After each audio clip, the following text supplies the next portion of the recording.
Into the wind.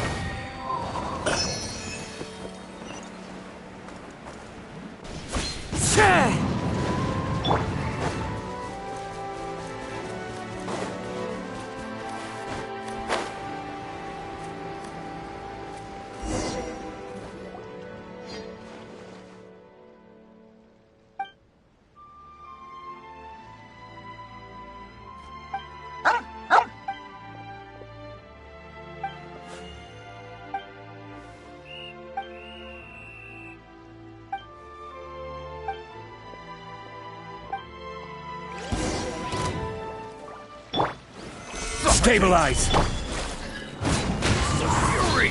Clouds high. The birds come. Let's begin.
One with nature.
Gather!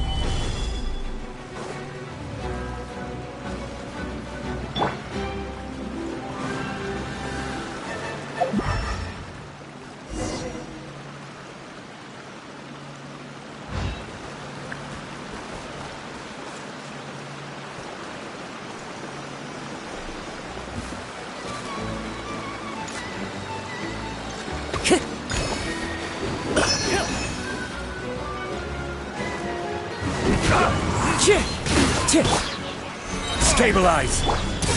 Get a little chill. Force is done.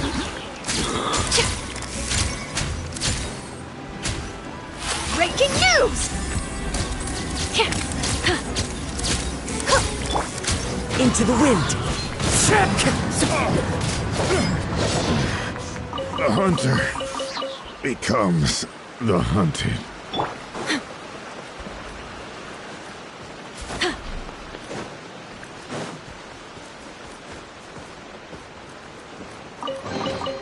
I wish I could interview whoever left this stuff here.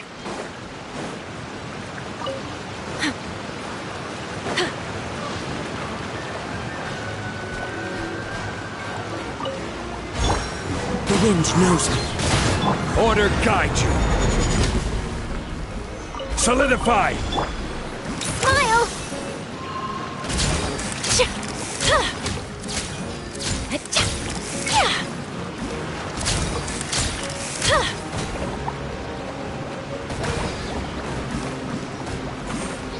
Say cheese!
Time to go.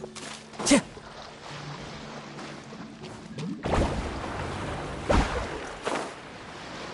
I follow the wind.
Ah, we'll be...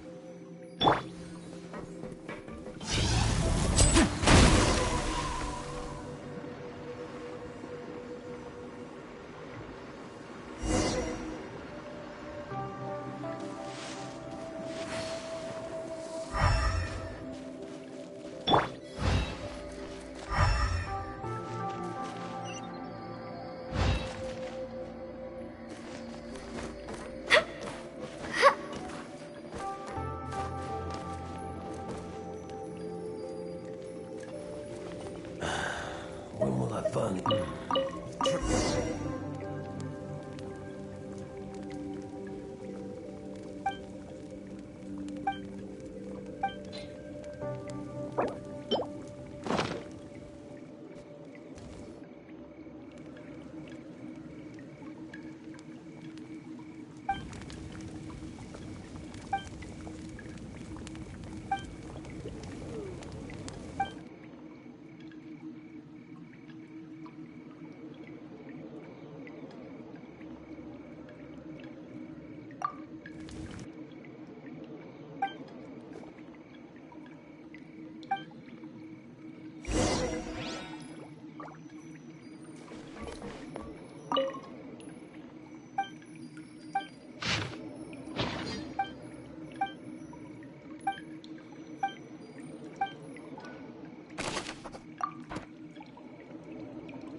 Another test subject.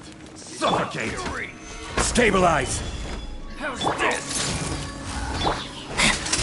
Here comes the finale!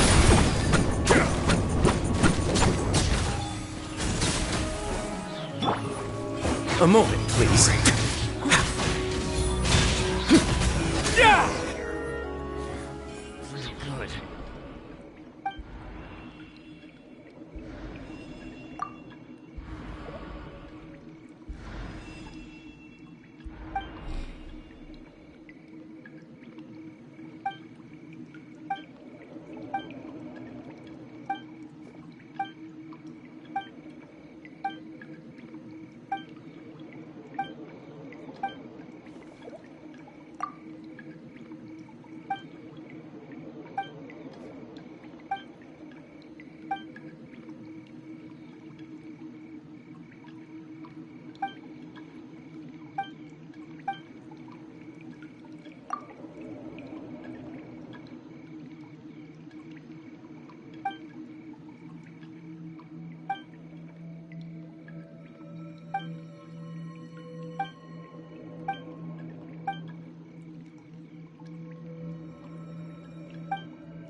Yes, I'm finally on the right path.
lots of journalists in the court of Fontaine, but not all of them hold themselves to a high professional standard.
If you want tea or water, just help yourselves.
are written in this newspaper.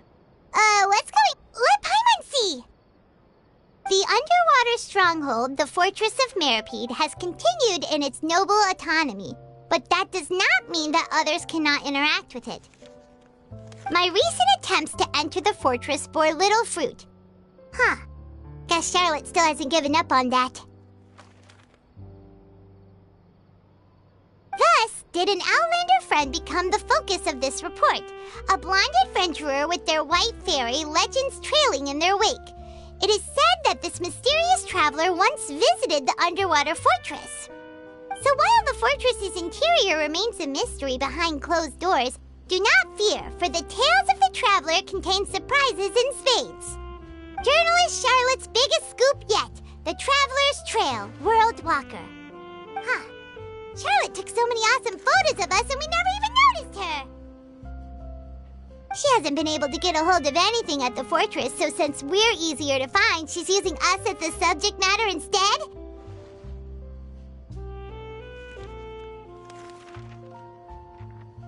Ugh, seriously? Well, fine. Those headlines and photos do look cool, so Paimon will forgive her this time.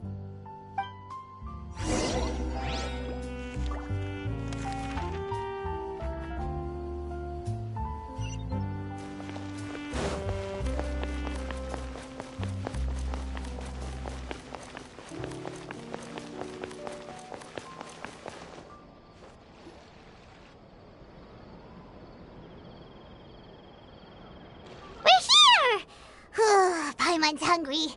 Should we go in and get something to eat?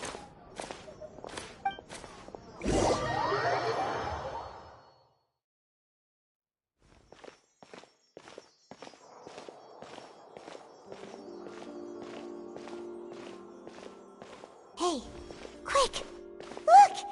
That's the limited edition, only 16 slices a day cake! It was so delicious the last time we tried it! Despite the tense situation we were in, let's give it another...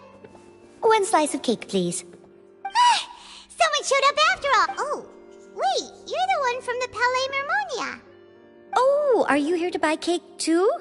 It seems Monsieur Neuvillette was right. You really can eat. Wait, did he really say something like that? That's right. Even he has his own preferences when it comes to food. As for me, I love the cake and coffee here. Do you come here often? Usually every day. Every day? It's part of my daily schedule, apart from work. I shall have my cake and coffee.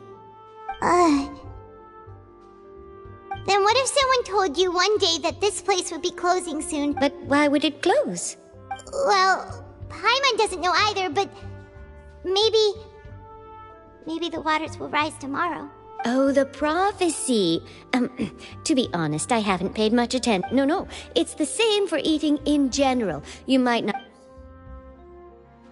Huh.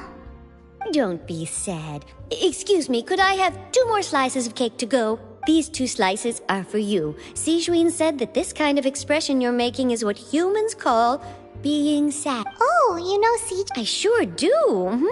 She was born before me, and she sometimes comes to the surface to teach us things about humans. She said that humans are creatures that are saddened easily, yes, and you can only lift their spirits by feeding them delicious food. So I've got something else to do, so I'll be going now. You two try...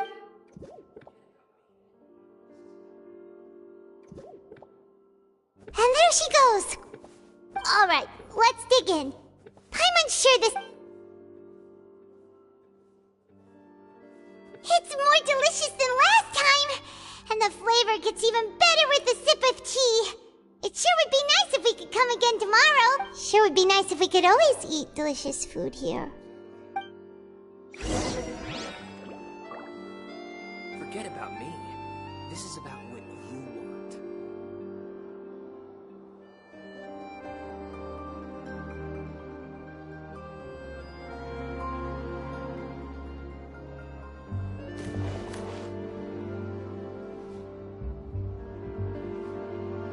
Art is the key ingredient in fine dining.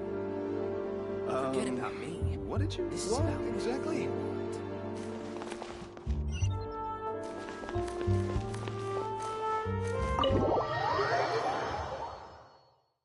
Oh, we're near the Seabird office. Let's go look for Charlotte and have a chat.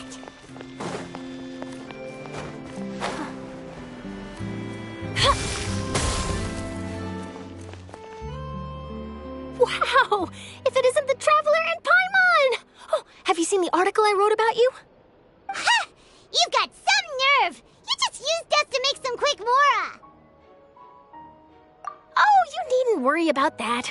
I heard that you were in Poisson some time back, so I sent you a letter to discuss just that. It appears you... It's all right, though. I've set aside the amount intended for you. I've even set the table with some food. Really? Oh, you're the best! You're almost a little too easy to win over, Paimon. If I were a journalist with ulterior motives, you'd be in trouble now, you know.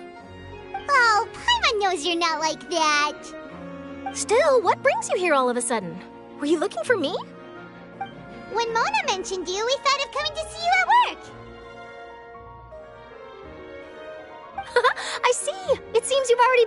So she mentioned me? What did she say? She said that you're a real daredevil of a... Nice. In which case, can this daredevil journalist dare to request an exclusive interview with the legendary Traveler and Paimon? Huh? So your article in the paper today doesn't count? Oh, of course it doesn't. That was more like live photography. Yeah, are we even qualified? Why not? If I say you're worth an interview, then you're worth it. Oh, in that case... Oh, so that's a yes? Ooh, splendid! I'll tell the editor. Whew, so much to get done now. Talk to you later. Wait, Charlotte, Paimon's still got a question for you. And what's that? If, just for example, Fontaine were to be flooded tomorrow, what would you do today? Huh, that's the prophecy you're talking about, isn't it? I mean, I do hear about it often, but I've never once thought that the day could be tomorrow. If you're seriously asking, then I might try and think of a way to leave Fontaine.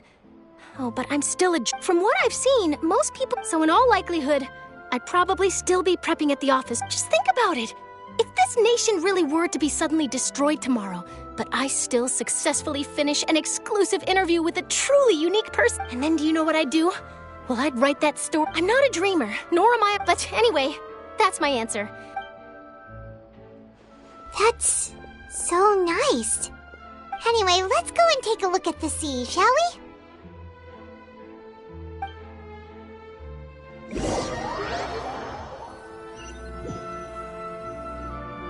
The sea breeze and scenery can be a pretty soothing combo, huh? Paimon's been thinking. If it wasn't Fontaine, but all of Teyvat that would be destroyed tomorrow, where would... No, Paimon...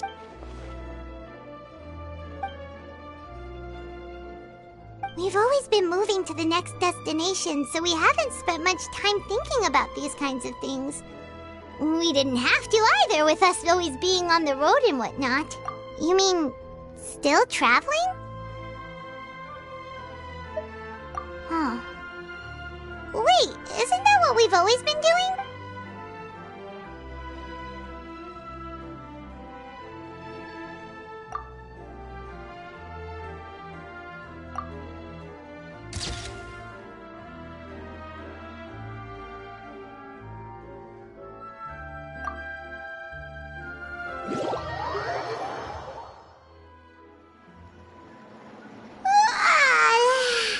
Feels like you'll grow mold if you stay. But it's still better than the 14. Ah, so the two of you are still here.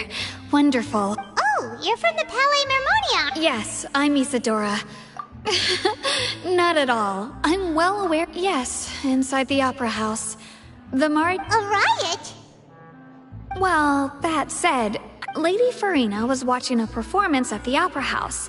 And while she was resting during an intermission, some other loudly accusing her of doing nothing about them. And before she could respond, others started. The crowd continued to grow, and protests against the Hydro Archon started to break out. So people have started to put the blame on Furina. Guess they finally found— I agree. People will naturally rely on gods, as is customary. But the moment people feel threatened, gods are also the first to be blamed. So what happened after that? Is Farina okay? Seeing that the situation was the Marechaussee Phantom had their hands full maintaining order. So, you mean she— That's right. The Marechaussee has dispatched men. That said, I don't think there's much to worry about. She is a god after all. Good. Monsieur Neuvillette sent me to tell you about the situation. Don't worry, this is more than enough to go on. Is that so? Well, sounds like we should hurry over to Poisson then. If we know Farina, she won't try to fix things. And as we also know, she may be loud and dramatic, but when Neuvillette was talking to her in the Palais Mermont, it would be hard for her. Paimon thinks Farina's— Huh! Well, what do you think? In that case, there's not a moment to—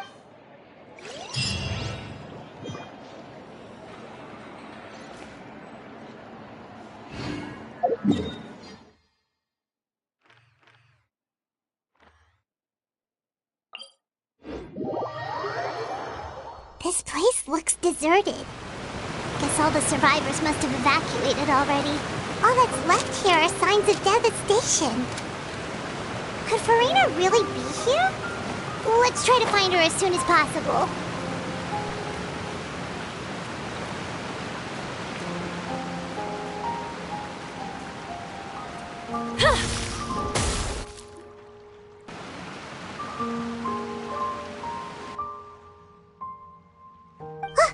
That's Farina, right over there. She really is here all on her own. Should I just give up? This is all meaningless. What was meant to happen did happen after all. Everyone's dead. I'm sorry. I am so sorry. Give up, Farina. There's no point in holding out. I'm sorry. But what can I even do other than to repeat meaningless apologies over and over? Who's that? Don't worry, Farina. It's just us.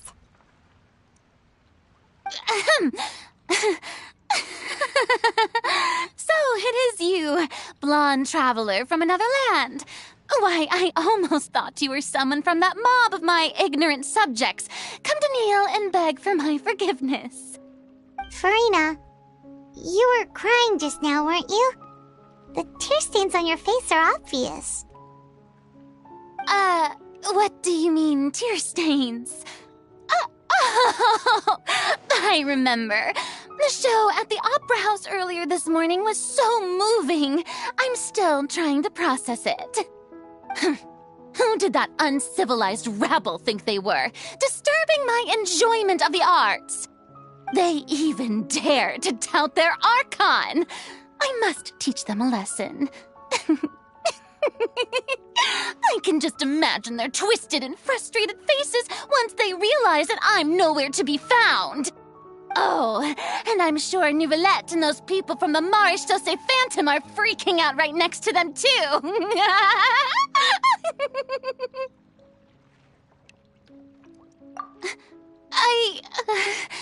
Of course not. Hey, there she is! The Hydro Archon's over there! Quick, after her! Farina, those people seem to be after you. They are? They're just some rabid fans who want to cut the line because that's against the rules. I can't let them get their way. Farina just ran off! Quick, we have to catch up with her!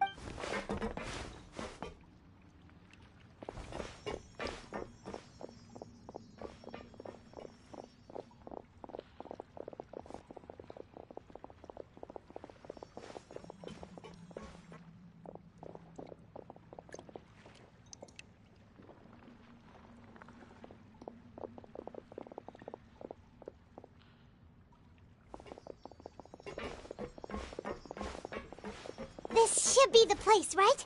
Hey, Farina! over here. Quick, come What?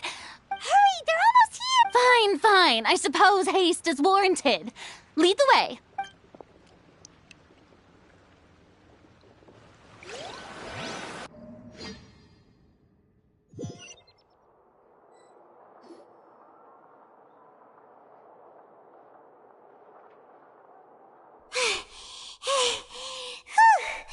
Paimon's exhausted.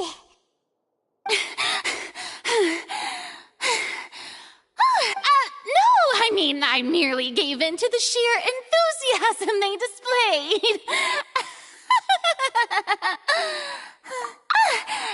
You're right. Yep, that's a good girl.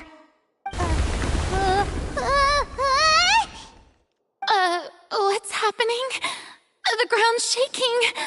Is it an earth? Yeah, a quake of this kind preceded the flooding in Poisson. It can't be. It's happening. Well, there's no need to worry too much about that. Neuvillette made some emergency plans, so the evacuation should go a lot smoother this time. Yeah, I hope you're right. But the people of Poisson, they've already...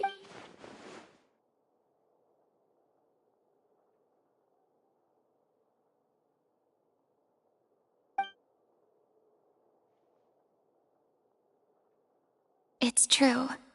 I've been investigating the prophecy for hundreds of years. I once had informants all over Teyvat, searching for clues and feeding information back to me. I've tried all kinds of ways, too, to hold back the sea. Anything to keep the coastline from advancing. But all my efforts proved to be futile in the end. Really, the truth has been clear to me for a very long time. We cannot make an enemy of the divine. No matter what we do, the will of the heavenly principles will have its way, and the prophecy shall be fulfilled. Give up. I do indeed. I've thought about giving up so many times, especially after we almost lost Poisson. Fate is really unreasonable, isn't it? It has no heart and obeys no rules.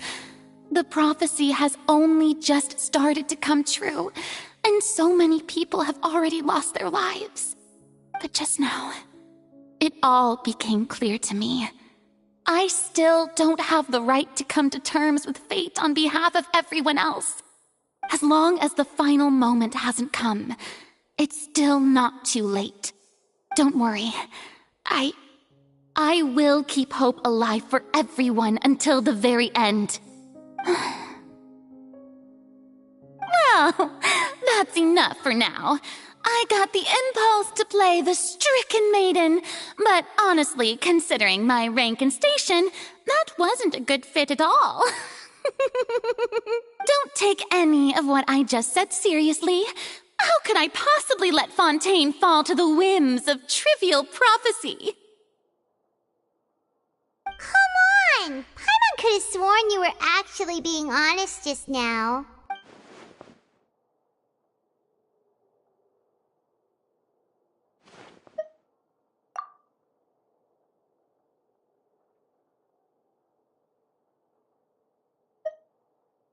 Share my burden. That's impossible. It was fated right from the start that this would be my duty alone.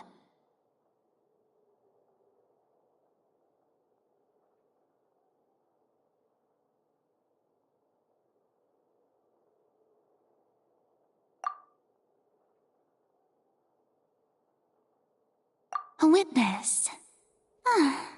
Yes, I've heard that you came to Teyvat from beyond the stars, yes. In other words, you never belonged here. And if Teyvat is, in its entirety, a show on a stage, then you're just a spectator. If that...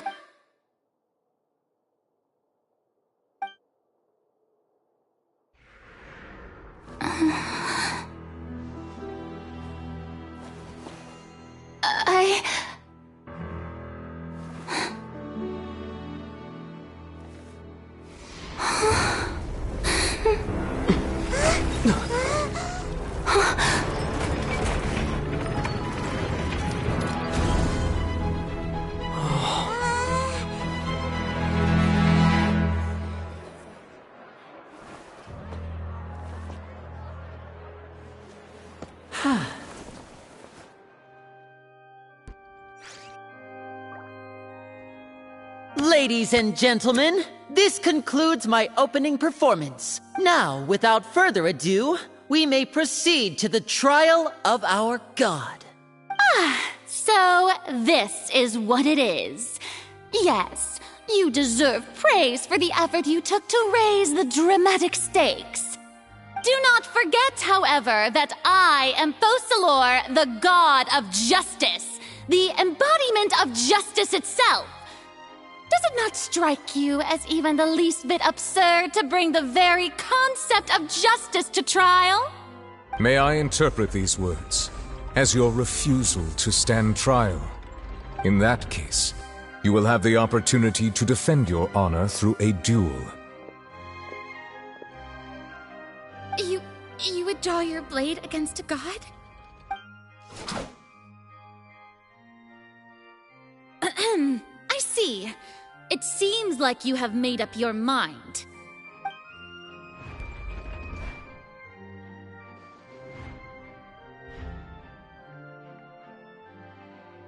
Paimon can't believe it. She just surrendered. What the heck is going on? Did I just see an Archon Wow, how utterly humiliating. Lady Furina, what is the meaning? Shh! It would seem that there has been a misunderstanding. To be clear, the raising of both hands is not always an indication of surrender. Looking for excuses again, huh? I raised my hands just now to indicate my acceptance of the trial. No duel shall be necessary. I will admit that I'm sorry, everyone. You are not the only ones to be disappointed in me. I, too, am exceedingly disappointed in myself. But now, it is time for the Hydro Archon to show you her courage and resolve. I, Furina, will use this trial to show the world the true meaning of justice! This time, I will protect you. Applaud and rejoice. One of the most outrageous and fantastical arcs known to the opera epiclese is now unfolding before your eyes. Mark my words, this shall be one of the most exhilarating and brilliant shows ever to grace the stage of Fontaine. The trial of the Hydro Archon, Focalors, will now begin! Woohoo! Oh, now we're making history. Why does it feel like Furina just took over the whole thing? Like, come on! Didn't she just get forced to stand trial? Also, even though she's still acting super dramatic, she is taking— All right, then. Who will be my— The court asks the prosecutor to please take the stand. Is that so? Very well. Then please speak, witness of Teyvat, my accuser and fated opponent.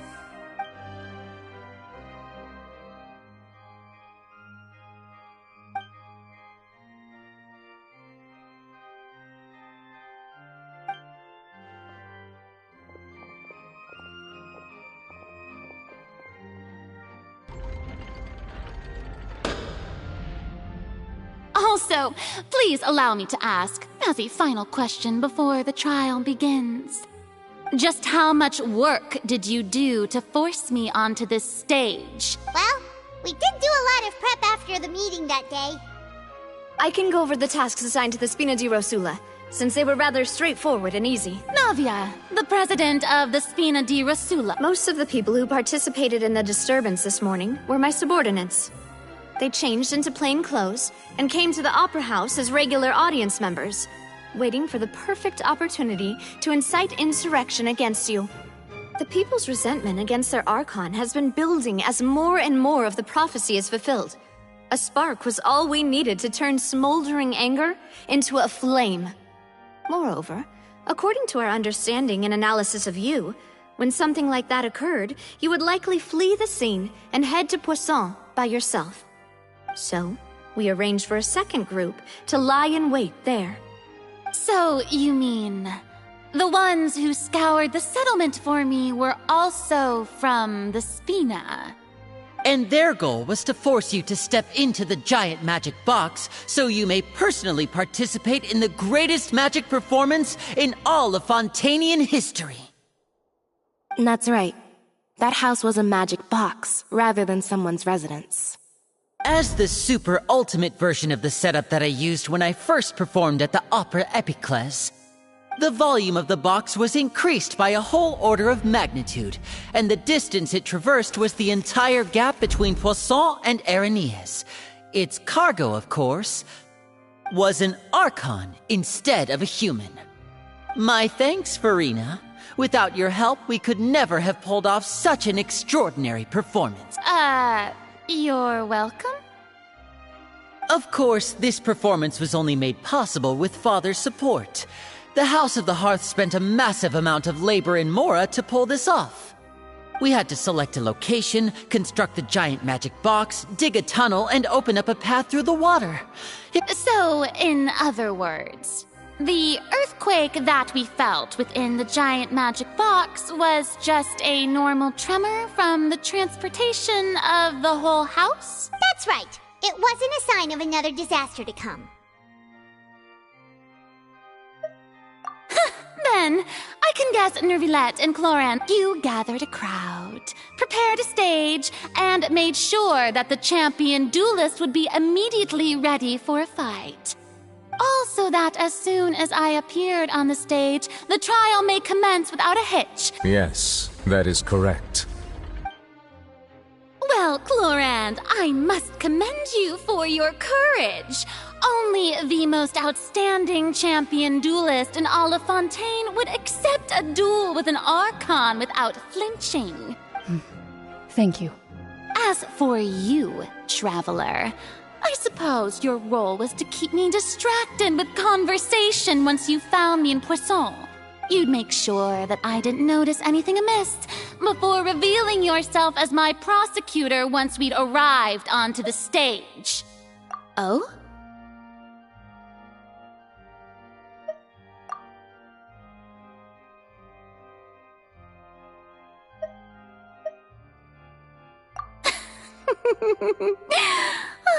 Is that so? Then I suppose I must have missed my final chance. It's fine. It matters not. The stage is already set, so there's no reason to disappoint the audience. Let's see this trial.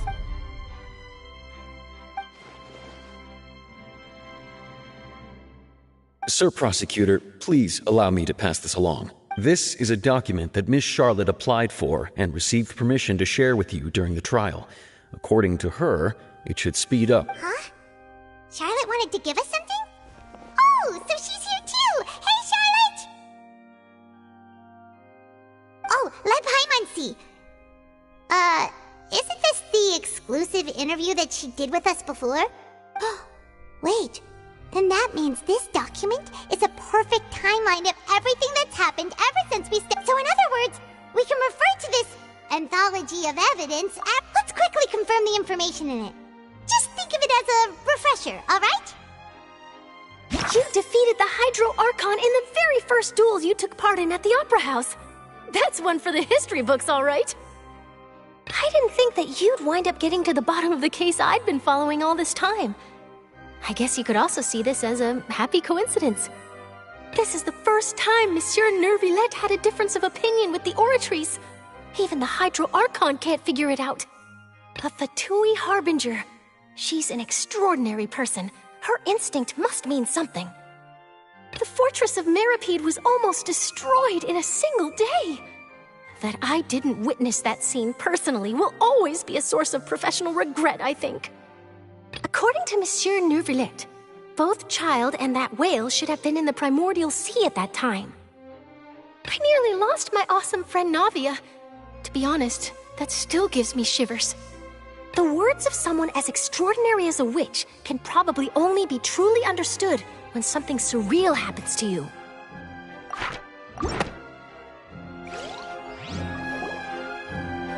The prosecution and the defense are both in position. The trial shall now begin. come on, Nervylette. Just fast forward to the part where the prosecution lays out my offenses. Of course, it is only natural for... That's true. But my charge here is unrelated to your conduct as an Archon. Instead, I would like to charge you as a fraud who's never been the Archon in the first place. Wait, what was that? Lady Furina's a fraud? Hey, I came here thinking that we were going to try the Hydro Archon for forsaking her duty, but... Charge accepted. Lady Furina. Lady Furina. I plead not guilty. How can I? There is no way that I, Focalors, otherwise known as Furina de Fontaine, a member of the Seven and the Regina of all waters, kindreds, peoples, and laws of Fontaine. Yeah, even though Lady Furina can be rather Yeah, I've never questioned her identity either. Sure, Lady Furina can... I have cause to believe that common sense will prevail in this case. Many of the members of the audience have known me as the Hydro Archon ever since they were born. See? Even the Oratrice has decided to if you wish to drop the case, I can An argument with near impossible... Well, I try. And if I was not the Archon, then how did I manage to live for over 5...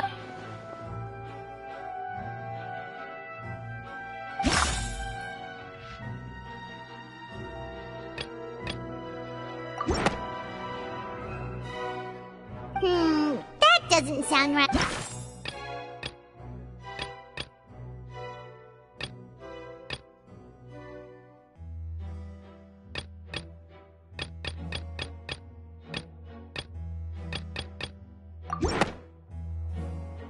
First of all, you may be a member of another long-lived race, which would allow you to naturally possess an extended lifespan.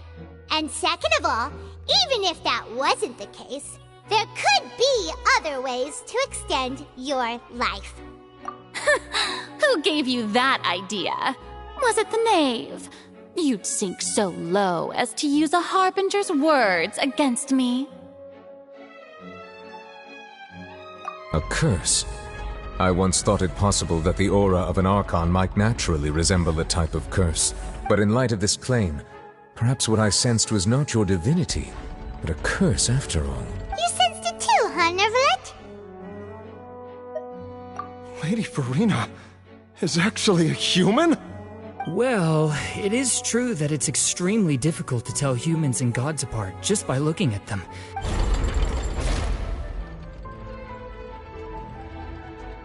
Well, don't start celebrating too early now. Even if I have been carrying a curse like you said, how does that prove that I am merely a human? Besides, everyone knows that the main difference between a human and a god is the possession of authority. Gods can do what humans cannot. That's why they're worshipped as gods. For centuries, manifestations of my authority have served the nation of Fontaine. One need only to turn their eyes towards the Oratrice Mécanique d'Annalise Cardinal in this very opera house.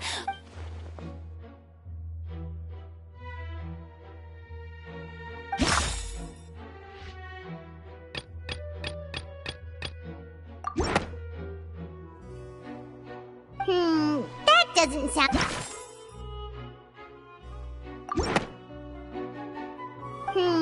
that doesn't...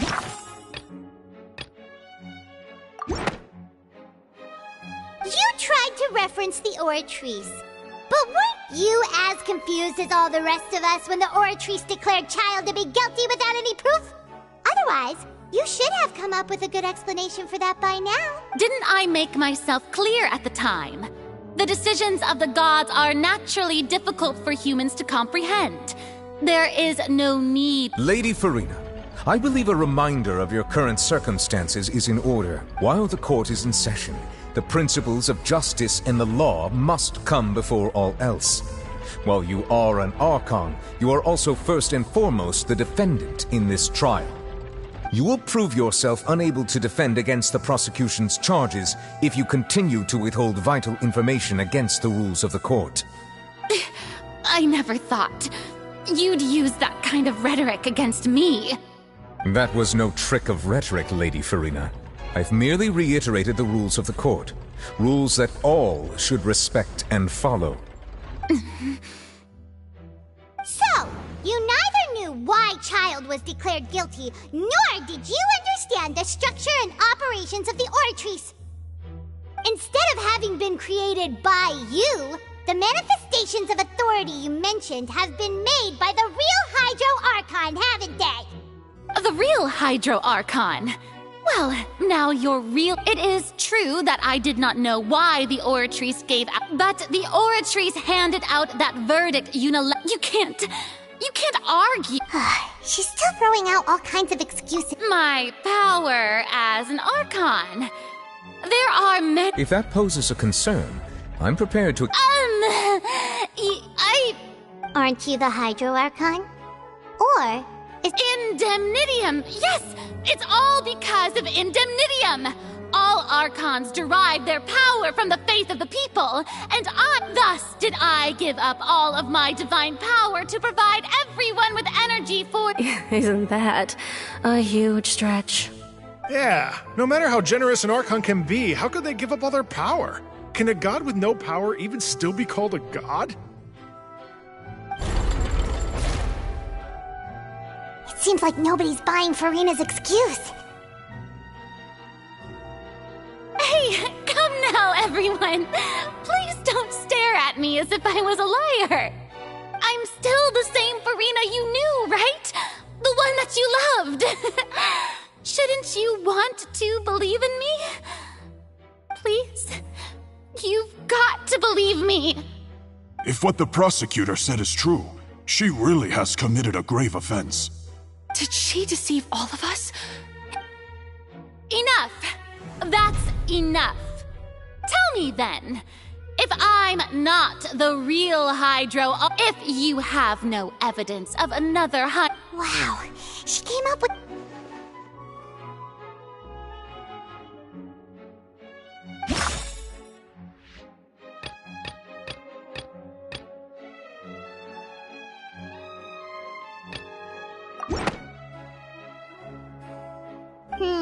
that doesn't sound...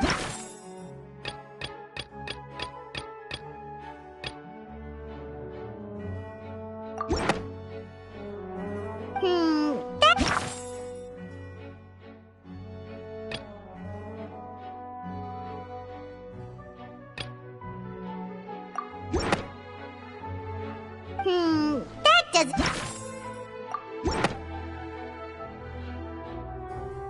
It has been established that all Fontanians can dissolve in water from the primordial sea. And that means...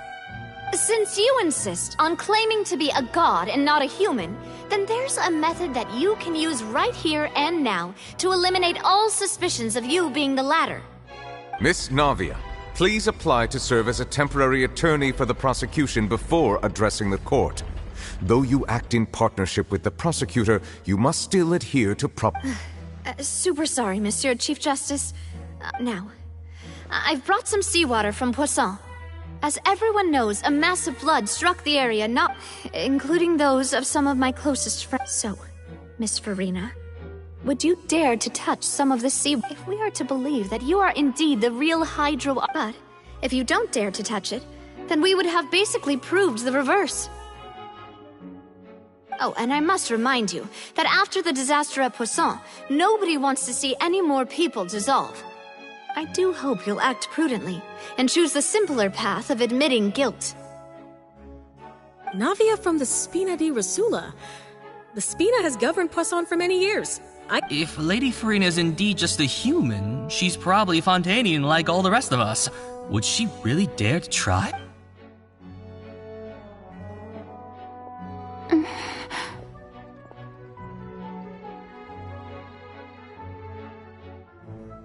Lady Furina, this test has been unilaterally proposed by the prosecution. As it falls outside the realm of standard court proceedings, you possess the right to decline participation. Well, of course he had to tell her that. But refusing to participate is basically the same. She's just staring at the water without saying... What's going on? Is she really planning to... Due to the inherent risk of the test, Lady Furina. What? Hey!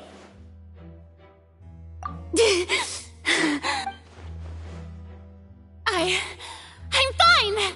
Look at me, everyone! Will you believe me now?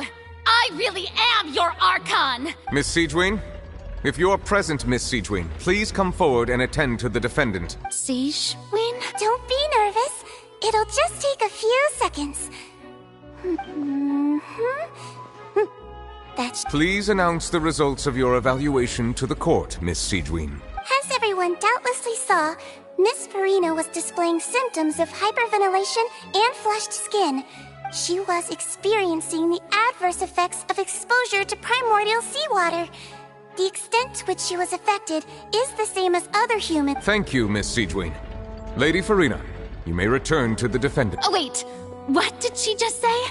I didn't get dissolved. Shouldn't that be enough? Well, considering your tendency to run from your problems, we did originally prepare a direct sample of the seawater around Poseidon. However, after extensive discussion, we exchanged it for a sample that is not concentrated enough to dissolve an actual human. After all, on the off chance that we don't want anyone else to lose their life to the... Yeah, so out of regard for Furina's life, you secured a low-concentration sample and asked the head nurse to serve as an expert witness. It's a great thing that the direct sample wasn't actually used. Furina... I can't believe...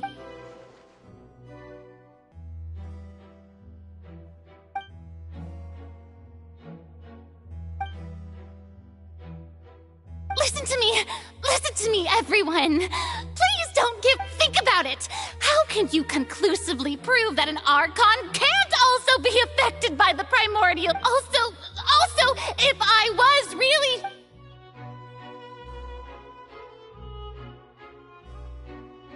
Please, anyone, just listen to me! I swear, I really am your Archon!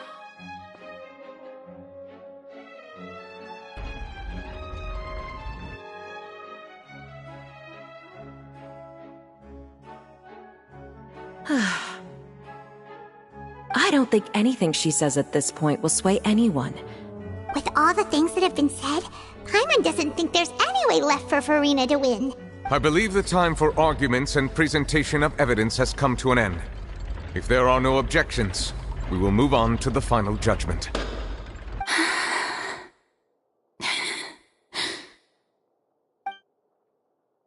I don't think anything she says at this point will sway anyone who's too stacked against her now.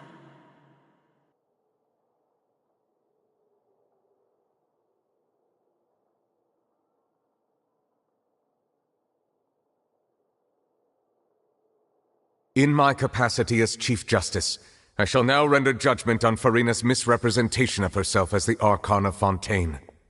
As a human who knowingly deceived her fellow citizens, Furina is... guilty.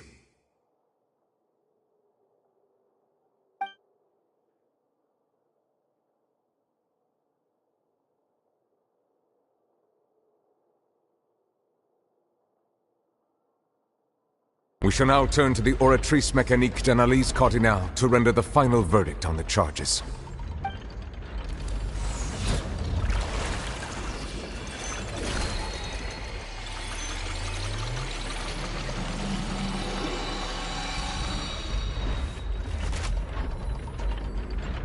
According to the judgment of the Oratrice Mécanique d'Analyse Cardinale, Furina is... Well, what's wrong? What's the Oratrice's verdict? No, the Oratrice also displays a guilty verdict. Isn't that correct, then? However, the exact wording of the verdict is thus. The Hydro Archon, guilty to be punished via the death sentence. The death sentence? That's actually one of the available sentences? I've always thought that it was just a myth. The one and only time the death sentence has been handed out at the court. And it's been given to the very person we've worshipped as the god of justice? Furina's been sentenced to death by the Oratrice? This outcome is indeed quite strange. According to Fontaine's current definitions of justice, as well as its recommendations for criminal sentences, is this sentence really appropriate for the crimes that have been committed? Yeah! Even Mache wasn't sentenced to death by the Oratrice! Indeed. Not only is Furina's sentence overly excessive, the very point of our trial today was also to prove that Furina has never been the Hydro Archon in the first place. But now, the Oratrice seems to have deliberately invoked the title of the Hydro Archon.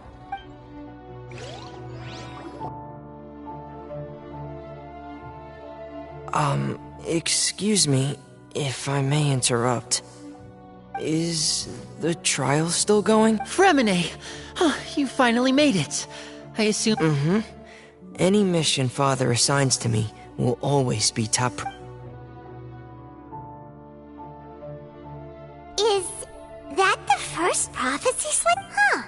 So the knave privately arranged for Freminet to try and find the missing slate. I looked everywhere and finally found it at the bottom of the sea. It took me a long time to get... But has the trial already concluded? Then... doesn't that mean I've... Thank you for your hard work, Mr. Freminet. Please allow me to review the record left on the slate. Traveler, I believe that you have already seen the other existing slates, and would like you to come here and confirm their contents. Huh? So what do you see? What is it?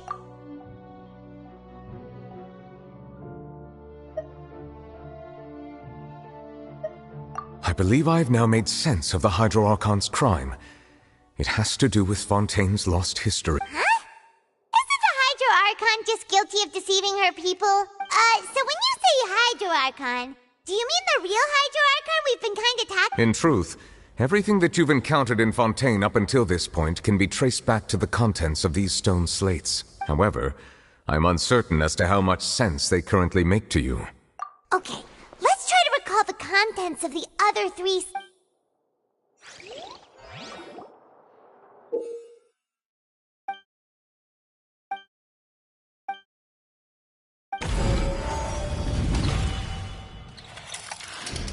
The first stone slate describes what you just said. It seems to show the previous Hydro Archon using her divine power, and then the Oceanids turn into humans. Does that mean that Fontanians are transformed Oceanids? Oh, Paimon wasn't expecting that. But if Oceanids can turn into humans, then perhaps this process can be reversed as well. The second stone slate shows Celestia floating in the sky, and the Hydro Archon and her people worshipping it together. But the heavens still brought judgment down upon them. This must be the point when the Hydro Archon and the Fontanians were branded with their original sin. Does this mean that the original sin and the Hydro Archon sin are the same thing? The third slate shows the Hydro Archon sinking into the sea surrounded by many people. Huh. That reminds Paimon, didn't we also watch that happen to someone else? Well, the fourth slate is the prophecy the Fontanians have been talking about. People dissolving into the sea, the Hydro Archon crying on her throne, and so on. We didn't believe that such a crazy disaster could happen at first, did we? But after that incident, it was just a question of when and not if.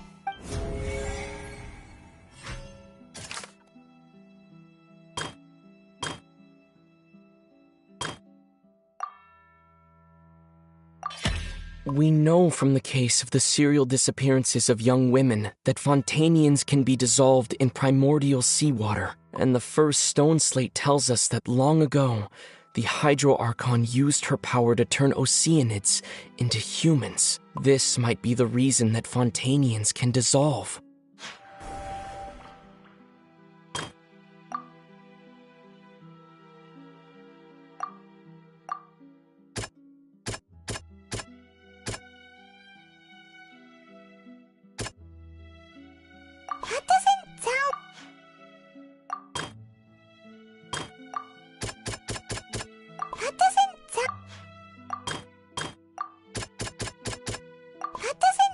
Quite right. That doesn't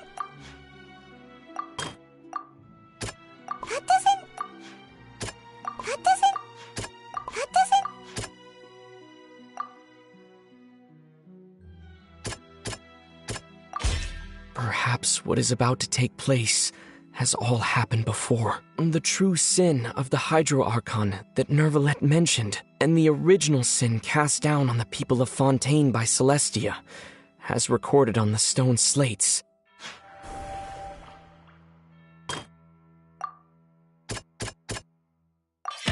It's not as simple as falling into the sea. When Navia fell into the sea, her consciousness was subjected to judgment. The stone slates show the people gathered around the Hydro Archon in the sea. Could that be alluding to the same thing?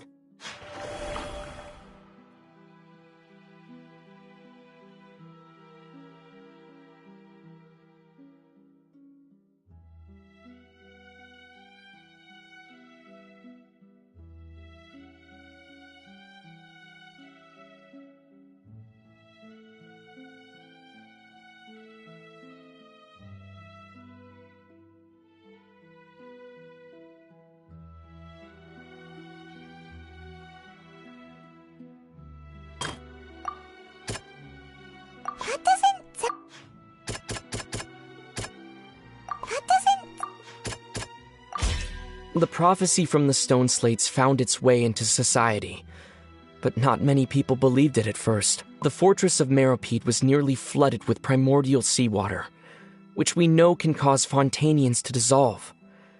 It seems increasingly likely that the prophecy may come true. If we hadn't dealt with it in time, things could have gone very badly. They'll dissolve into the primordial sea but won't cease to exist. Their essence will flow in the seawater, converge, and take the form of an Oceanid. The Hydro Archon was sentenced to death in court, shocking everyone present. Perhaps this means that her sin was actually Fontaine's original sin. Navia fell into the water inside those ruins, and she nearly dissolved. She was surrounded by the people of Poisson in a court within her consciousness, and was forced to take part in a trial meant to make her stay. The eruption of the primordial sea at the fortress of Meropide was the surest sign that the prophecy was about to come to pass no matter what. The prophecy's contents can all be verified by recent events. If we combine what we know together, loads of truth should come to light.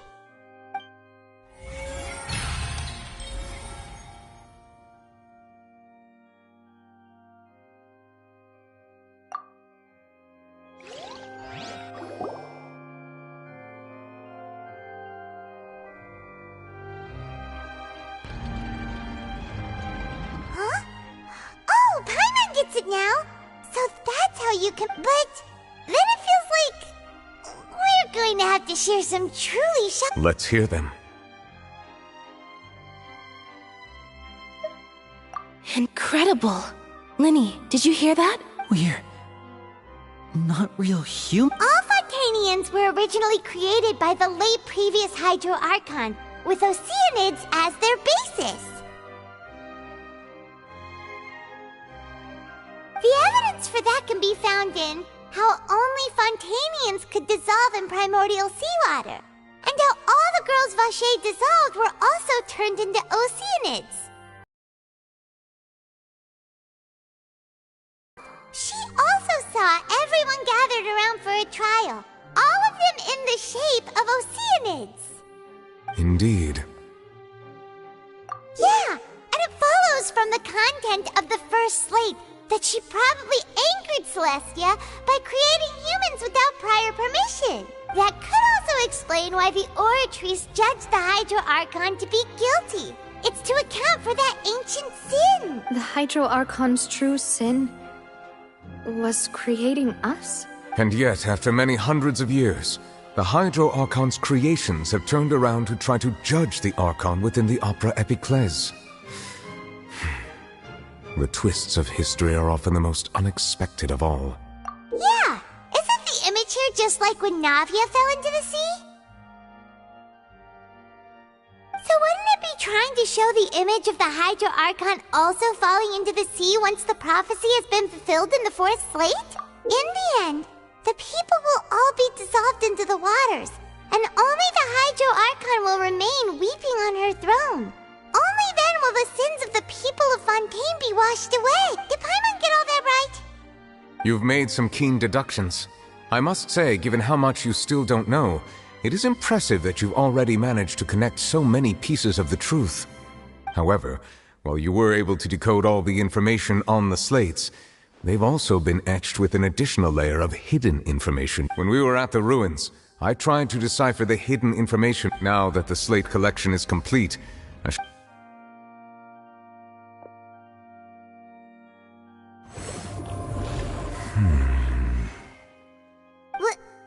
Well? I believe I should share this truth not only with you, but with all the people of Fontaine as well. Your hypotheses regarding the origin of Fontainians and the sin of the Hydro Archon were both correct. In the Fontaine of old, the previous Hydro Archon sensed the yearning of her Oceanid familiars for life on land.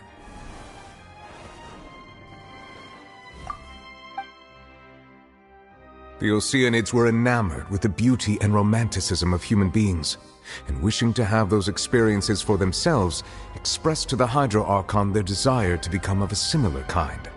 However, even though water as an element is intricately linked with the power of life, the Hydro Archon, as one of the seven, did not possess the authority to create a new form of human life. Not one to give in, she eventually found a way to create permanent humanoid bodies for her familiars by appropriating the power of this planet's primordial sea. She poured primordial seawater into the Oceanids' blood vessels, creating humanoid mimics in the process. But if Fontainians were to ever come into direct contact with water from the primordial sea, the power within their bodies would escape these artificial restraints and return to the sea. As a result, their forms would collapse, and they would be reverted to their original forms as Oceanids. Of course, the Hydro Archon never received permission from the heavenly principles to create a new human race, and thus, the Hydro Archon and all of her creations came to shoulder the original sin of appropriating the power of the primordial sea. That is the true history of how the people of Fontaine first came into being. So we were all Oceanids before we turned into human beings? That's way too much information for me. I think I'm just going to pretend that I never heard a single... Wait, but if that's the truth, we can't let the Hydro Archon be sentenced to death. After all, her only sin... This really might be too much information for your regular Alas, your hypothesis regarding the third and fourth stone slates was inaccurate. A key point of the visual on the third slate is how all the individuals depicted in the water are humans rather than Oceanids. They have not been dissolved, which implies that the water depicted in this slate is not water from the primordial sea. The nation of Fontaine is the nation of Hydro, as well as the nation of trials and justice. You may also recall Navia's experience. When she fell into the sea, her consciousness was surrounded by that of many others who intended. Therefore, the meaning of the third slate is that the people of Fontaine shall try the Hydro Archon at the court of justice. Yes, it refers to our present situation. I think I'm following now. So, what you're saying is, even though we decided to put on this trial to avoid fulfilling the prophecy, in truth, everything we've done has happened exactly as the prophecy foretold. So now, it seems, we're the ones making sure it comes true. What should we do? Huh. No matter what, the prophecy will be fulfilled. If that's the case, does that mean the scene in the fourth slate will also be fulfilled soon? Traveler, I would like to point out another small fallacy in your deductions about the fourth slate. You probably thought that the eruption of primordial seawater beneath the fortress of Meripede served as the surest sign that... However, I believe that rather than being a sure sign, that eruption could in fact only be a small warning of something far worse to come. As for the root cause of the catastrophe, I believe you've already encountered it once before.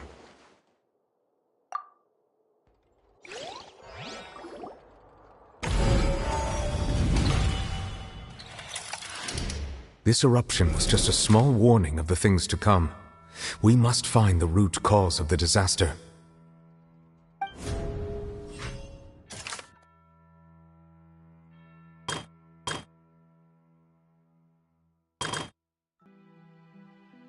both dream and reality. If we're talking about a true culprit, that could only be that thing inside the primordial sea, right? The truth, the original sin, the trial, and the root cause of the disaster.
That was way too close! How did that thing just burst into the Opera House? Wait, was that the huge whale you saw in your dream? So we've met it at last. I understand very well why it has chosen to make an appearance here. That whale does not belong to Teyvat. It is a monster that has traversed the stars. It has been greedily consuming the energy from the planet's primordial sea, using it to grow. And once it has finished consuming all of the energy contained within the... You said that when the Hydro Archon first created Fontanians out of Oceanids... Precisely. That whale finds the blood of Fontanians nigh impossible to resist. Therefore, when it left the primordial sea, it decided to make its next stop a packed opera house full of food. Food in the form of Fontanians. We just barely managed to push it back, right? In that case, won't it come back to target the people again once it's managed to recover its strength? That is correct. Indeed, it is more accurate to say that we should thank that Harbinger for buying us some time. Without him, from the way he looked, he must have been fighting the creature for quite a long time. That battle maniac. We've always known that he had a special connection with that whale, but we definitely didn't expect it to... Anyway, now that we know that this whale... It is too late. It had already absorbed too much of the primordial sea's energy before we could notice it. Even if the entirety of Teyvat were to be destroyed. That's not something I will accept. We've already done everything we can, and we've come so far. You can't just tell... Indeed. That's not how a grand performance should end. I'll fight it to the end. So the prophecy will be fulfilled no matter what, huh?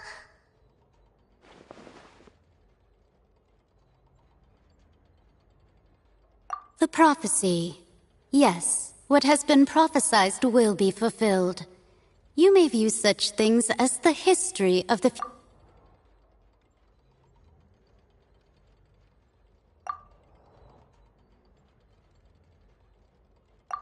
Just as prophecies are usually only the future as seen from the perspectives of the gods, could things be happening in hidden corners where the gods' gaze does not fall?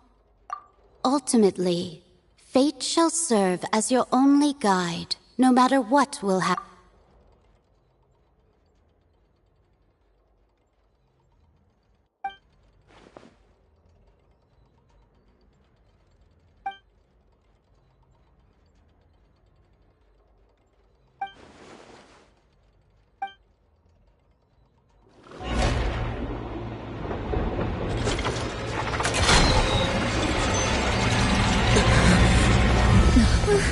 What's happening with the Oratrice? I believe it is preparing to carry out the death sentence.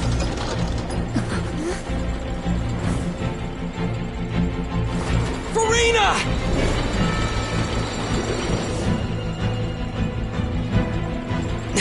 No, I still need answers.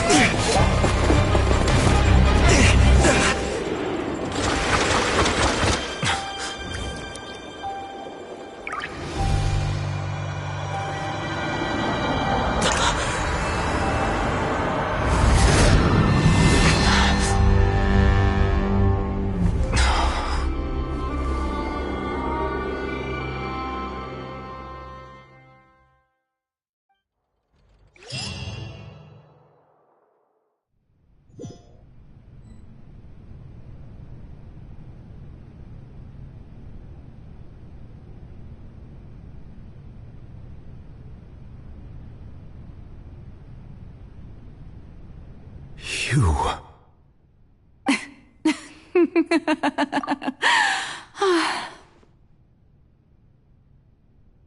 Sorry. That shocked expression on your face is just too amusing. I couldn't help myself. You are not Furina. Who are you? The sweet sound of bewilderment. Marvelous. A sure sign that my attempt to deceive everyone was a resounding success. But to answer your question, I am Focalors. You know, the god. Focalors? Why did you deceive us? Oh, that wasn't my goal, of course. Goodness, no. But I had to fool everyone else too, if I was to stand any chance of deceiving the heavenly principles. Deceiving the heavenly principles? It's all because of that pernicious prophecy. Dreadful, wasn't it? Everyone doomed to dissolve. Fontaine condemned to be flooded. One was not amused. In fact, one was positively bemused when that problem was thrust upon me by my dearest predecessor. That's the former Hydro Archon Egeria, for the uninitiated. It hardly gets more disastrous than a preordained national catastrophe, now does it? She knew full well that the prophecy would surely come to pass. And as one of the seven, she also knew full well that one defies the heavenly principles at one's peril. So yes, as you have no doubt surmised, it was a rather impossible situation that I found myself in. I spent a terribly long time mulling it over, alone on the ocean floor.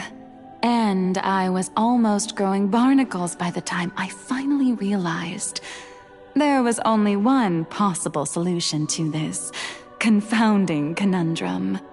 I had to outwit the heavenly principles, allow the prophecy to be fulfilled, ostensibly at least, while saving everyone at the same time. I'm a genius, I know.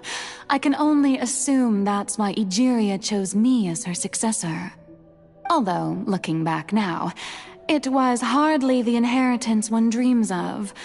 Between the task of saving the nation, the quotidian duties of the Hydro Archon, and not to mention the original sin of creating a new race of humans, I dare say she left me quite a colossal mess to clean up. But one can only play the hand one is dealt. I did not choose this, any more than I chose to be one of her Oceanid familiars. So you were also once one of the Oceanids, transformed into a human by Egeria's hand? Yes, I was. I always dreamed of becoming human. And I still do, even now. In my eyes, to be human is to be part of the greatest opera ever known. After becoming a god, I separated my divinity from my body and spirit, leaving behind only a self that was as naive and bewildered as my past self on her first day as a human being. The me you see before you now is that divinity. and the human counterpart I left behind, I named Furina. She could feel joy, sorrow, and everything in between. She could be as vain and conceited, or as meek and vulnerable as she wished. Her strengths were of a kind only a human could possess, as were her shortcomings. But in my eyes, Furina's humanity was what made her perfect. She was perfectly human in every way.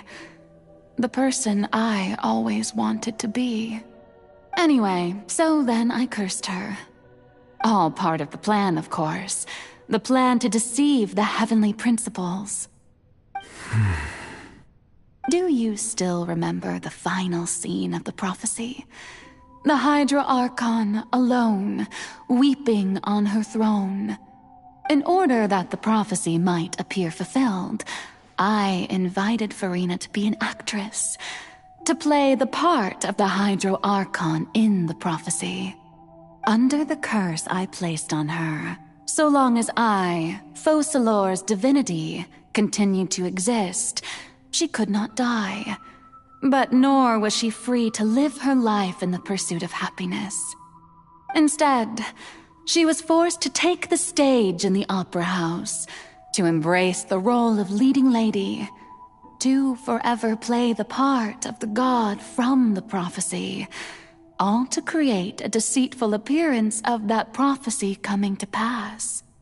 I suppose now you probably understand why your court is called the Opera Epiclese. But Furina is only human, isn't she? Even though she has had a long life, her mind is no stronger than that of any other ordinary human being. I cannot begin to fathom what she has had to endure. It must have been torture for her. It has indeed. And although she is, in a sense, me in human form, I most definitely owe her an apology for it.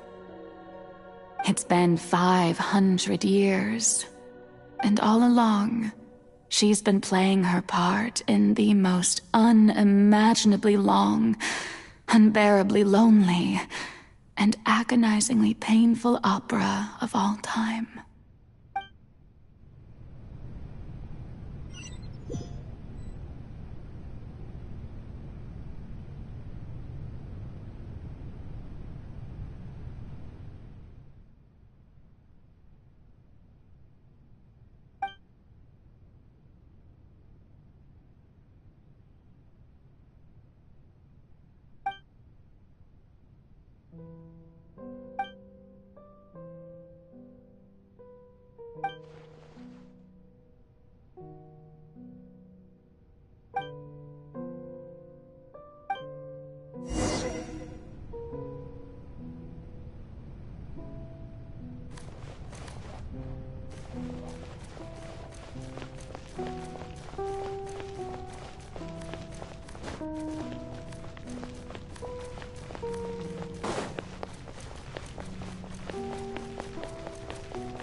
Oh, who permitted you to come onto the stage?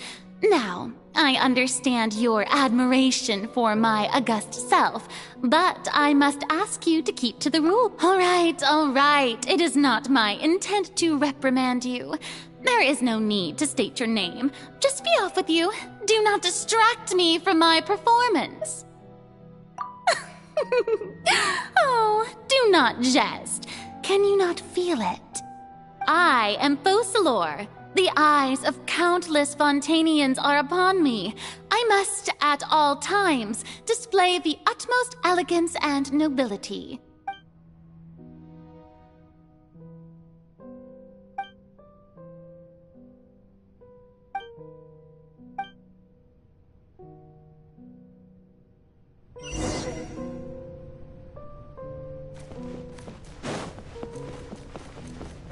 Dear audience, the performance is experiencing a technical difficulty, but worry not. The guards shall resolve it soon enough.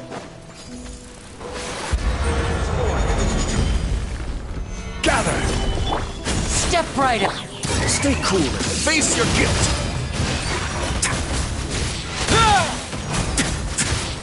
Smile! Shoot bomb! Solidify!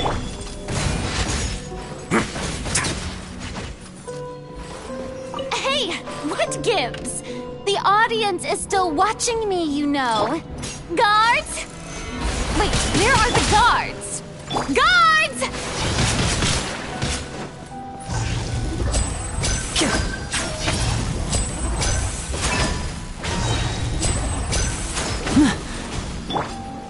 Crumble!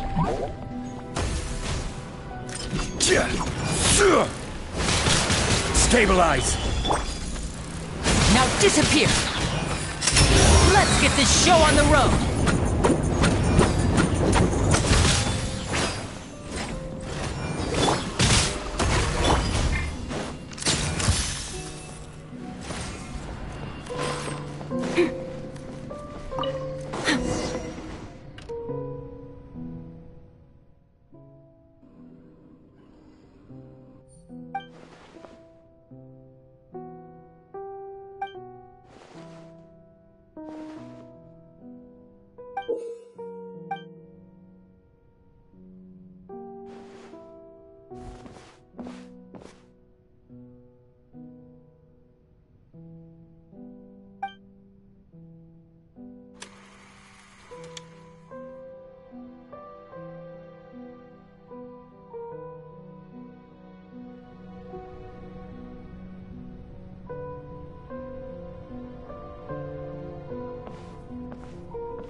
Furina.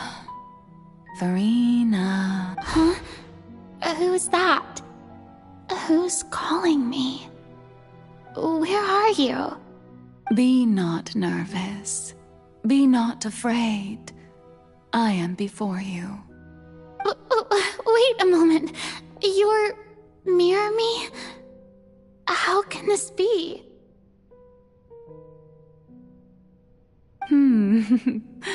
Mirror you, huh? You know what? That's not bad. Let's go with that. Mirror Me.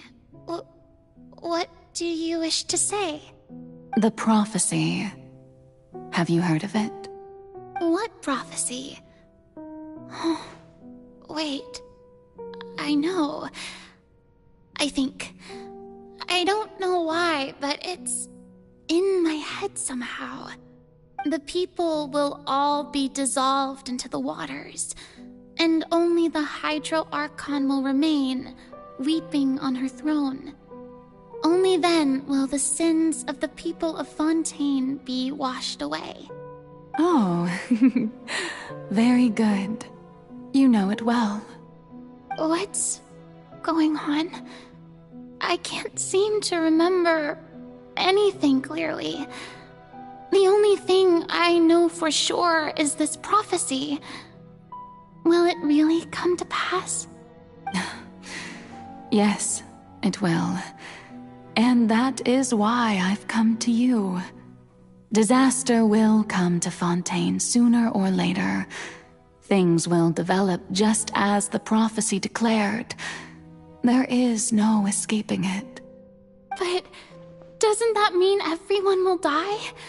I'm a Fontainian just like them. Will I dissolve too? Oh, don't worry. Magical meetings exist in this world precisely to give people a chance to turn things around. It is the reason why you met me today. I will tell you how to save everyone, but you may have to suffer somewhat. Oh, so there's still hope after all. Goodness, you frightened me. You spoke so much and with so much certainty. As for the suffering, Well, I will admit that the first thing that came to mind was, why do I have to be the one to suffer? But if the prophecy will come true, I'll also die anyway, right? So if I've already met you as my magical meeting in this world, if there were scales, with all the people of Fontaine on one side and my pain on the other, is it not obvious where the scales should tilt? You truly are the perfect human, my ideal. I suppose this would also be the justice that belongs to you. Huh? Don't worry, it's nothing. Listen well. Fontaine has just lost its Hydro Archon. I need you to play a role, that of the new Archon. Play as a god? That's right. You must begin a never-ending masquerade. You must never let anyone suspect your identity. If you can keep it up, then I shall have my way of defying this prophecy. But should your identity be revealed, then all hope will be lost. But how will I do this? A human assuming the role of a god without being exposed. Don't worry. What you must do is not to turn yourself into a real god. You simply need to play the role of a god as humans imagine them to be. Being a human yourself, I'm sure you already know what such an entity would be like. Remember, your true challenge will not be pursuing divinity, but contending against humanity. I'm still not sure I understand, but I'll try. I'll try to do this. So, how long am I going to have to play this role? To accomplish this mission, you will have to stay on the stage for many, many years. You will endure and not grow old until your task ends. But I promise you, all will eventually end in a magnificent and dramatic trial, and everyone will be saved. A trial? Huh. How am I forward to it?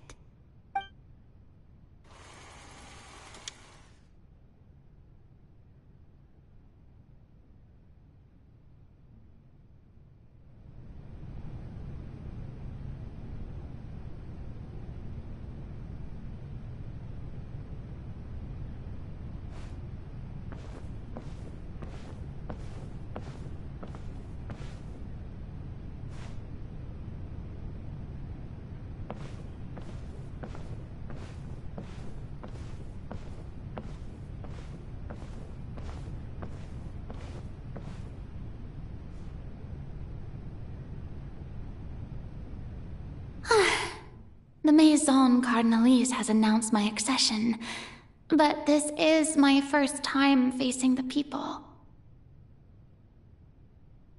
What should I say to most appear like a god? To be honest, I still don't know. Perhaps I should first try to act natural.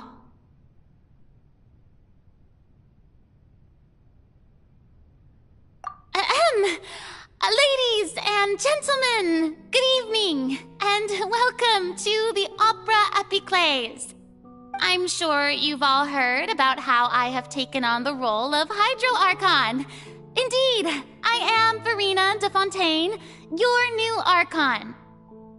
In truth, I know little about becoming a nation's new god, but it will be my honor to guide you all. As the god Focalors, the god of justice, I shall do all within my power to lead you into an age of fairness and justice.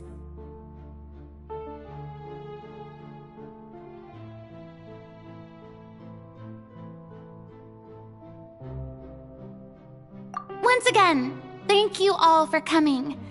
If you should have any questions or suggestions, please send them to the Maison Cardinalise. The future of Fontaine will require us to work together, after all. This should do it.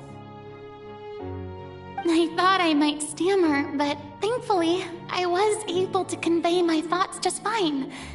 Okay, and next. That's the new Hydro Archon. Is this some kind of joke by the Maison? I would have thought that a being that surpasses humanity would be a bit more assertive. Hey, did you hear that? She even told us to send her suggestions there at the end. Shouldn't gods be all-powerful? She's being so modest. What's the difference between her and an ordinary person, then? If you ask me, perhaps the succession didn't actually happen. She might just be a Maison-backed puppet. Wait, what's going on? Why is everyone suspecting me of being a fake? Oh, this is bad. If I get exposed here, there'll be no saving the people from the prophecy. Right. Mirmi said that I just need to play the role of a god as humans imagine them to be. Calm down, Furina. Think. What do the people want? How would they imagine a god to speak and act? Assertive, with a strong sense of presence. One who can dispel all doubt. That is the character I'm fated to play.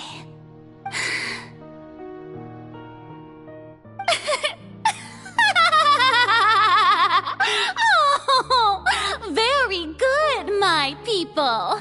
Only ones such as you are deserving of my rule. Now, I was wondering if some weak puppet were to one day come onto the stage and claim ownership of this opera house, would the children of Fontaine follow them? Well, it seems that you would all see right through them. Having passed my test, you are qualified to witness wondrous trials alongside my august self, here in this opera house. You may consider my previous act a door gift of sorts. I thought it was a debut that suited the atmosphere. Now then, let us be reintroduced. Ah, so that was just a performance. How could I have forgotten that we were inside an opera house?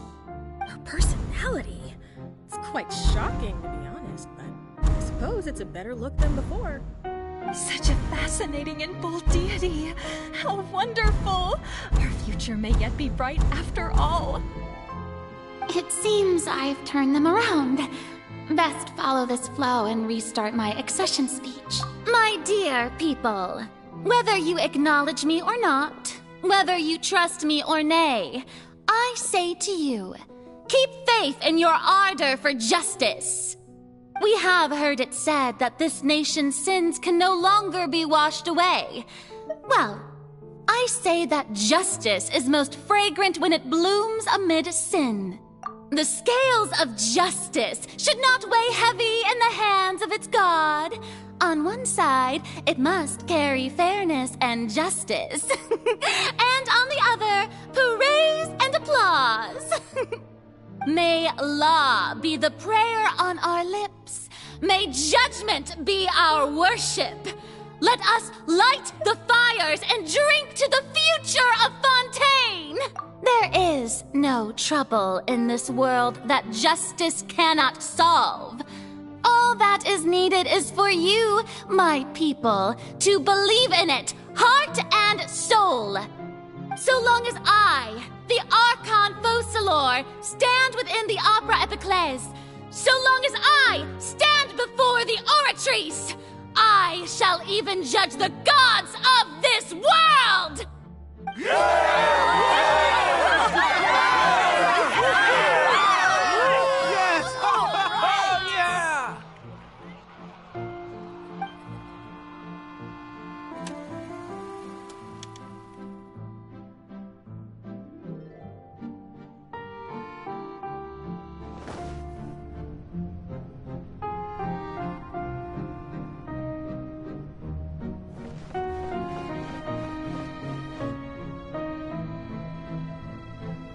Lady Furina, Here are today's case reports, as well as a summary of the follow-up for your perusal. Come now. Was I not just at the Opera House in person? Leave these kinds of things to Neuvillette. Besides, none of these trials were the one that I'm looking forward to the most. If I may be so impertinent, what kind of trial are you truly looking forward to? A magnificent, dramatic, and wondrous trial. A trial to end all things. How could you hope to understand? That's true. I fear I lack the ability to grasp your divine thought, Lady Archon. No need for fright, and do not take what I said before too seriously. Go now, do your duties. The trial I await. It will come one day.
Lady Farina, I don't know what to say. Thank you for agreeing to see me. No need to thank me. Or rather, thank your own sense of perseverance instead. Long have you stood in line to meet me, have you not? Oh, I'm afraid that's just an inevitable consequence of my divine charm. All right. Deuteria, is it? How is your son's illness? You remembered me, and you knew of my family, too. He is doing much better now. In fact, he is far more of an ardent believer than I. He was the one who forced me to seek an audience with you, and to bring your words back to him. Oh, good. Very good. If this should happen again in the future, please do not hesitate to come and tell me. Going down to citizens' homes every so often, while not usual practice, should serve as a fine change of pace. Oh, you're such a gentle and wise god. Thank you once again, on behalf of my son.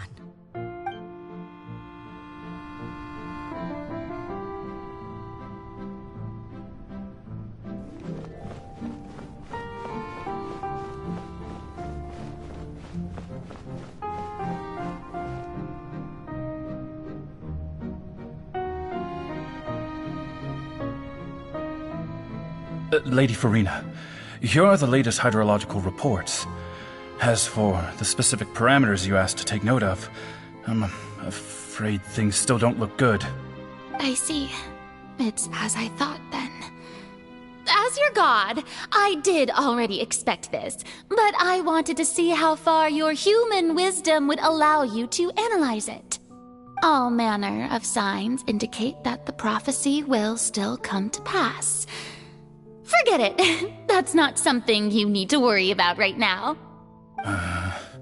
Well, as I understand it, the Fontaine Research Institute is also trying to find a way to counter the rising water levels. Really? Have they found anything?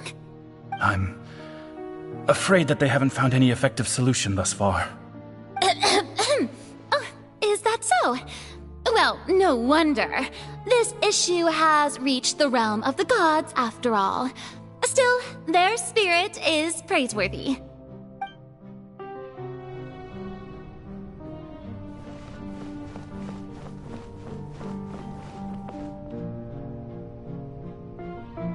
The day is finally over.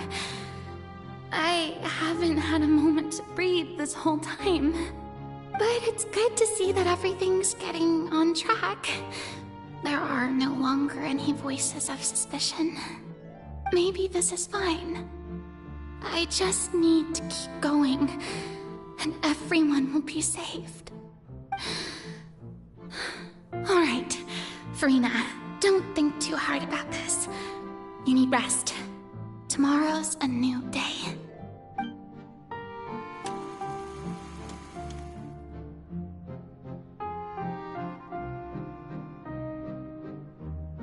Lady Farina, here are the new trial reports for the latest cases, as well as a summary of the follow-up.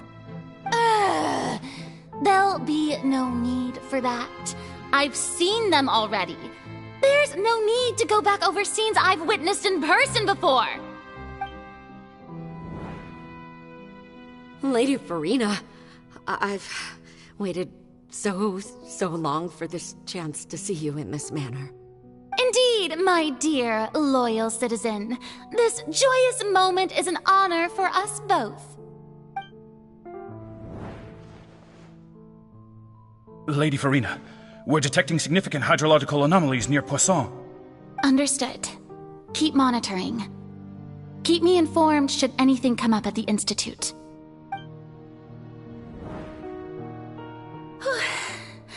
I don't think I let anything slip today. I must show the people that there is nothing to worry about. I just don't know when these days will end. I feel utterly exhausted. Best to rest early today, too.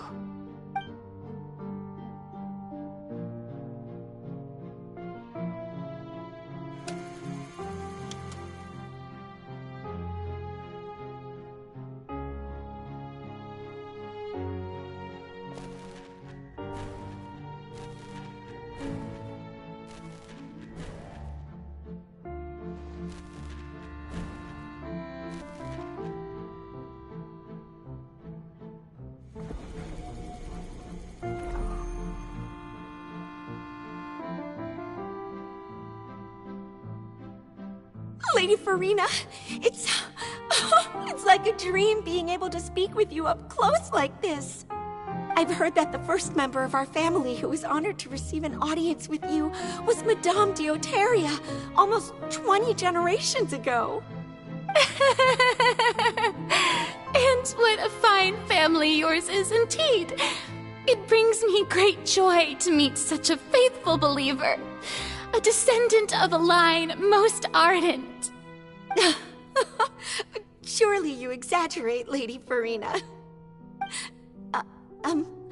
My lady? What is it, good citizen? Are you crying?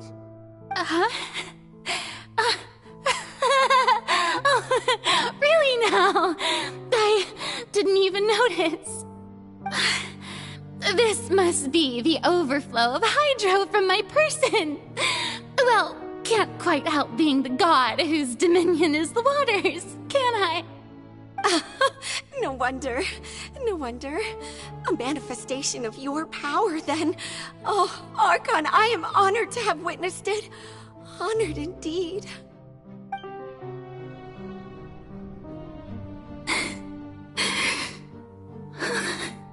So interminable. So lonely. Just how much longer? Hundreds of years must have passed by now. Perhaps the show must go on for hundreds more. I never imagined that it would hurt so much. Have I reached my limit? No. Perhaps I reached it long ago. Today I didn't even notice my own tears. I want to tell someone, anyone, about this. But would that not destroy all I've done so far? I've conducted so many investigations across the centuries, but there's not even a sliver of hope that we might break the prophecy. All I can do is keep heart. I must maintain this act. It is the only way to save Fontaine. Please, mirror me. You have to succeed.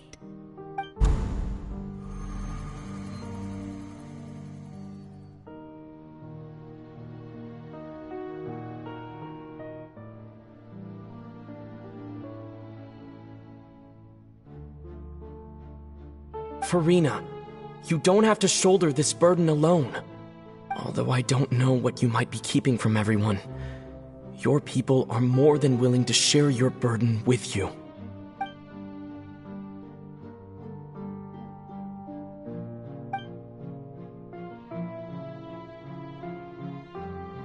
Share my burden.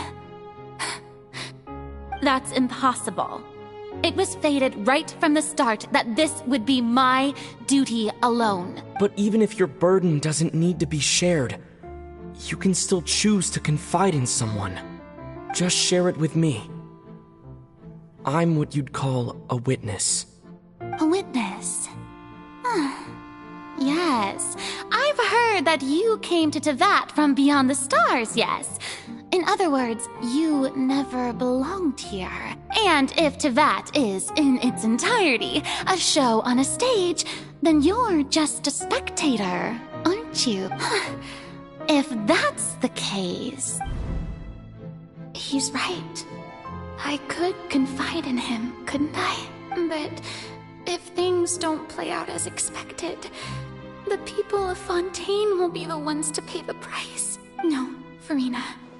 You shouldn't be selfish.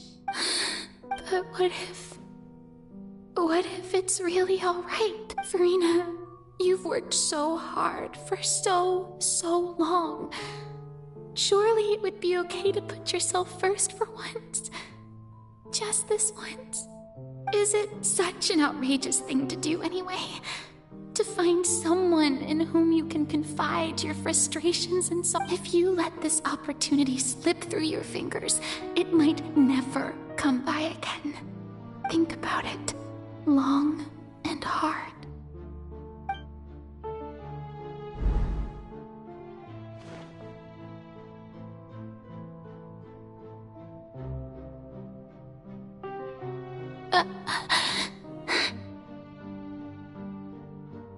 No, I have nothing to say. I am Furina, the Archon of Fontaine. Everything will surely get better.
to do, dear spectator, is to witness my performance until the curtains fall.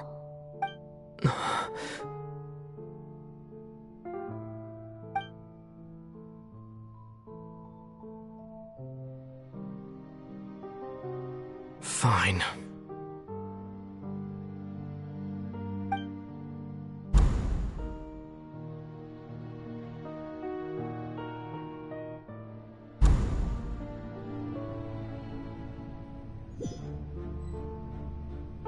So even Furina doesn't know the truth?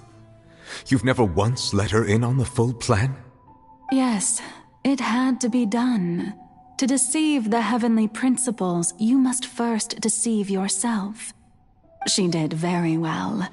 If she had let her resolve falter even once in these 5 centuries, Fontaine would have been doomed to the most tragic fate. It seems that trusting humanity was the right decision after all. I believe that I understand how your deception works, but that is only half the truth, is it not? How would you build on this foundation to save the people of Fontaine? That is the most important thing. Ah, good. Of course, the Iudex of Fontaine has pinpointed the crux of the issue.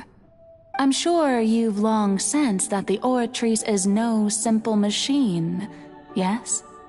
I've always suspected that it had its own consciousness. And Lyney did mention that he heard a human voice within the core chamber. It now seems that that person was you, hidden within the machine all along. Am I right? And then I became one with the Oratrice, taking Fontaine's gnosis with me. Yes, it would seem so, wouldn't it?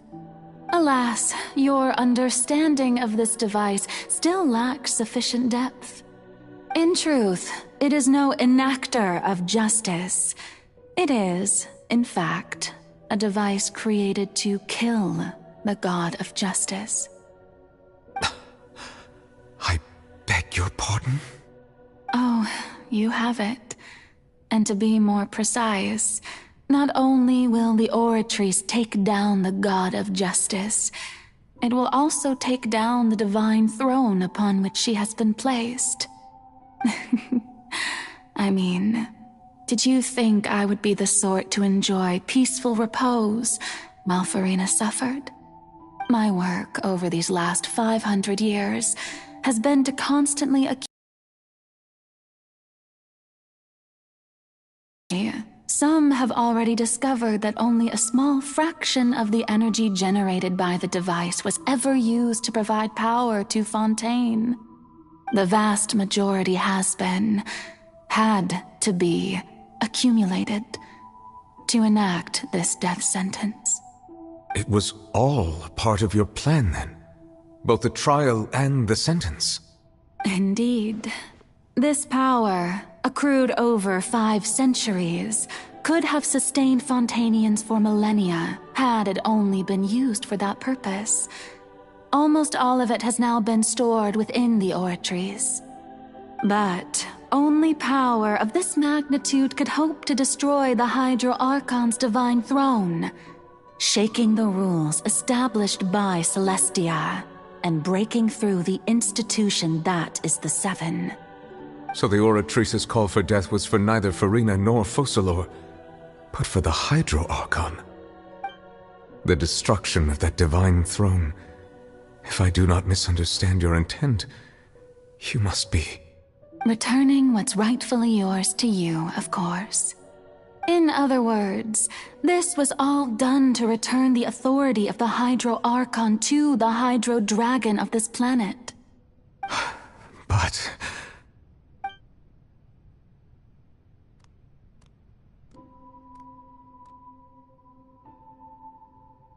Oh, what?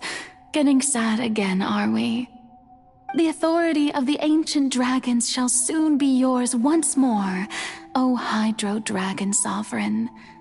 And this is the face you make. All you've done throughout the years is just so you can sacrifice yourself at the very end. I've never quite seen it that way, you know. even now, I'm quite pleased at how well my deception worked.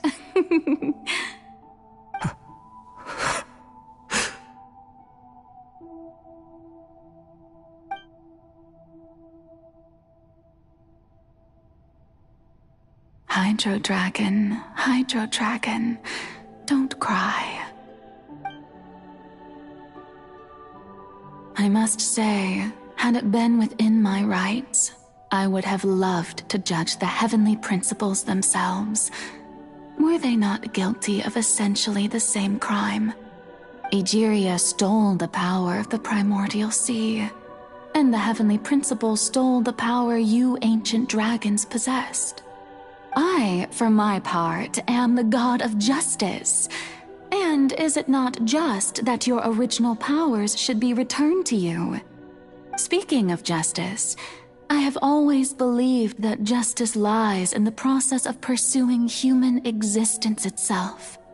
So, if the theft of the primordial sea's might was Fontaine's original sin, then, leaving matters of procedural right and wrong aside, the descent of the Fontanians as humans and their right to exist in this world would be Fontaine's original justice. In other words, existence was Egeria's justice, and to me, justice is the continuation of that existence. Defying the prophecy and ensuring that Fontaine's people shall live on, that should be the justice enthroned over all others. At this point, we, whether it be myself or all other Fontanians, have shouldered the burden of this sin for far too long. Iudex Neuvillette, the highest judge in our land, when you regain your full power as an elemental sovereign, what verdict shall you pass upon us? So when I was invited to the court of Fontaine to serve as Iudex, I see now that that was your idea too. At last, I now understand the true purpose behind this position. In the beginning, I was uninterested in human existence. But these 5 centuries of living alongside them have gradually brought about mutual understanding between us. And I have even attempted to feel as they feel. You are a devious one, Focalors. Things being as they are, surely you know that I could never declare them to be guilty.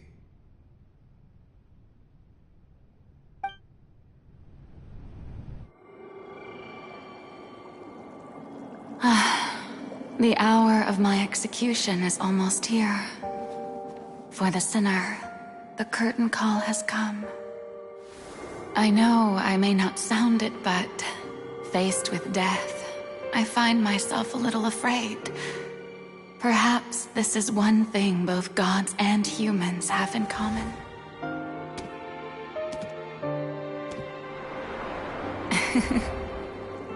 Farewell, Neuvillette. I hope you've enjoyed the part you played these 500 years.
Iudex Novelet, hereby declare, people of Fontaine, your sins are forgiven.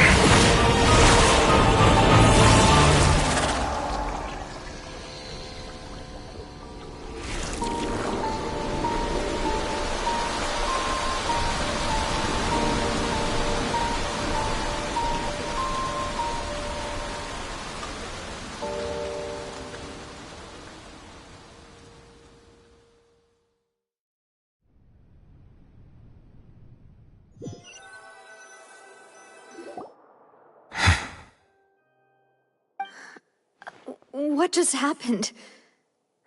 Has the death sentence been carried out? Was that bright light some sort of misdirection? But since we're all still alive and haven't been dissolved, I assume whatever happened was good for— It's time to end this. We must mete out punishment to that beast. Didn't you say just a moment ago that it can't be defeated? I have gained the strength sufficient to deal with it. Through certain means, I now have the ability to separate the power of the Primordial Sea from that creature. We should seize the opportunity to pursue our quarry. Traveler, now that the oratories can no longer function, I require an executor to help me mete out justice. The root of the calamities befalling Fontaine, the beast that enacts the prophecy. Its name is the all-devouring Narwhal. Come with me, traveler. The hour of execution has come.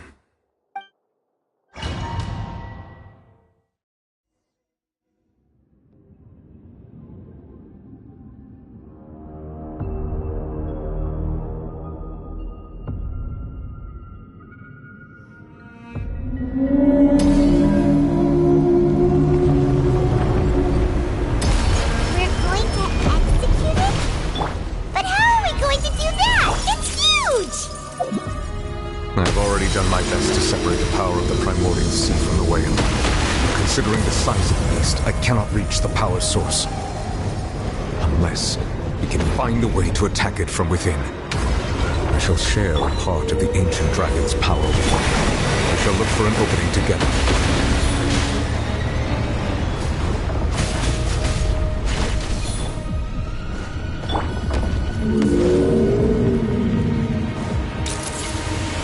I can feel its sorrow turning into hostility. Have a say truth.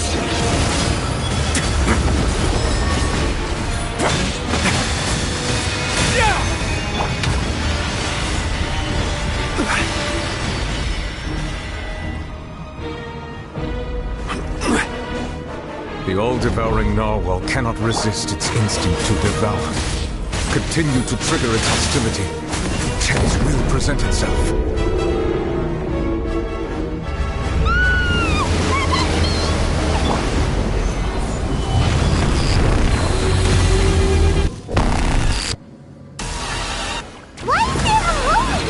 Over there. It looks really scary. Now disappear. Hard-hitting exclusive. Say cheese. Our way now.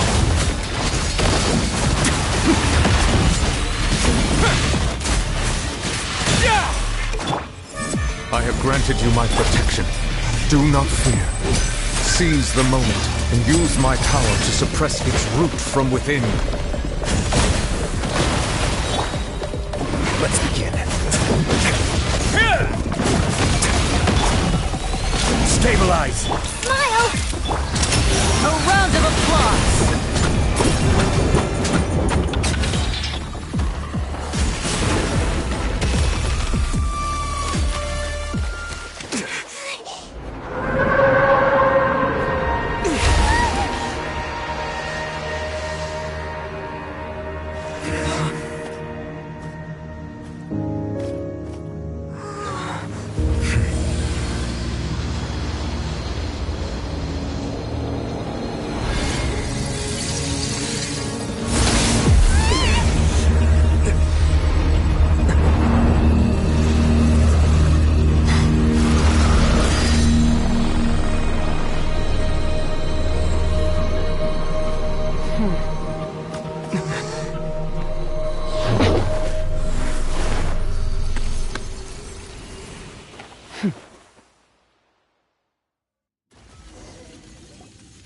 thanks for helping with the cleanup. It was just supposed to be a short private training session for me. I didn't think that my disciple and my master's pet would start brawling in the meantime. Well, actually, I had a feeling that it would happen at some point, but they bumped into one another earlier than I thought. What a blunder. I suppose I'll have to swing my sword 3 million times as penance. That power. Who are you exactly? Paimon has an idea. From what she said earlier, she must be Child's master.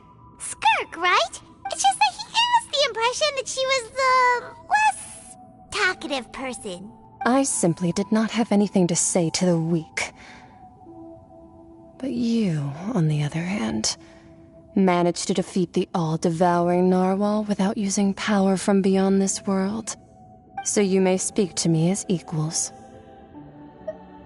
I have to agree. It's a strange use of a planet's primordial waters just to raise an all-devouring narwhal. That kind of power is wasted on it. It's not cooperative, it eats too much, and I have more important things to do with my time than pet sitting. The only thing that creature has going for it is its looks. All in all, it fails as a pet. Miss Skirk? I think you might have missed the point. The point being... Well, being that this pet almost destroyed an entire nation. So what sort of person is your master? Well, Child's master's master. Oh, right. So you don't know him. Sorry, I assume his name is Sertologi. Huh? I am unfamiliar with that name. Huh. So Master isn't sufficiently famous. How should I describe him then? Have you heard of the name The Fowl? The Fowl? Still nothing? Well... Ooh, that one we've heard! Rhine part of the Hexen Circle. She's Albedo's mom, right? Oh, so you do know that name. To be honest, I also heard all of those names and titles from my master. But I suppose you understand now, yes? My master is likely a similar sort to Rhine. They are both pursuing some form of perfection. Wait! Didn't you also mention a visionary? Actually, never mind that. I believe it expedient to inform you that the all-devouring narwhal used up nearly all its strength fighting you. Such roiling hydro energies will prove as such. The Fontaine back on the surface has most likely been thrown into chaos. In other words, the prophecy that you've been fretting over should now be in full swing. What?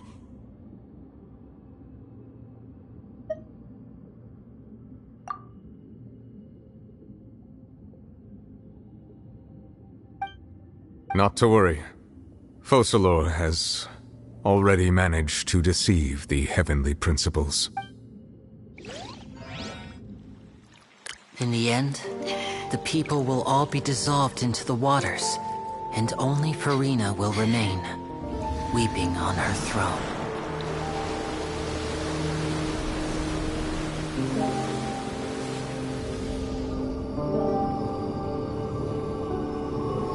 Only then will the sins of the people of Fontaine be washed away.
Initiate emergency rescue!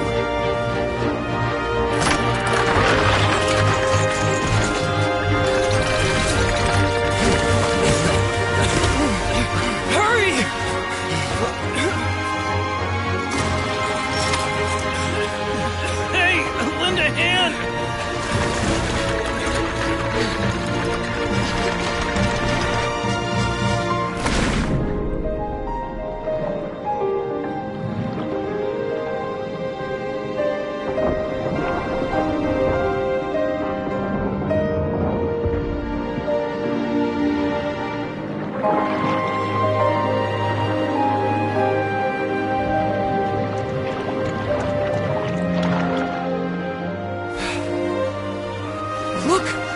is receding!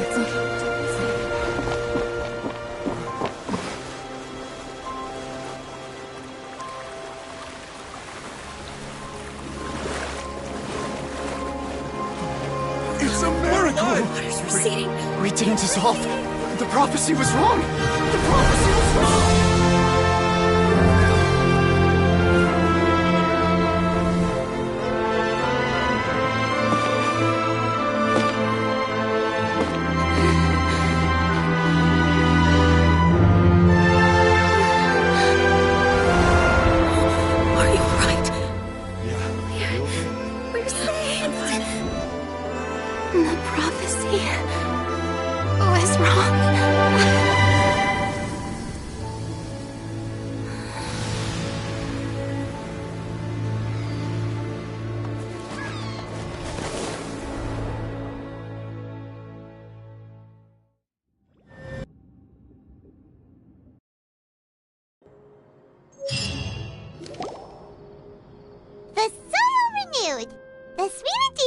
Attacks post-disaster rebuilding.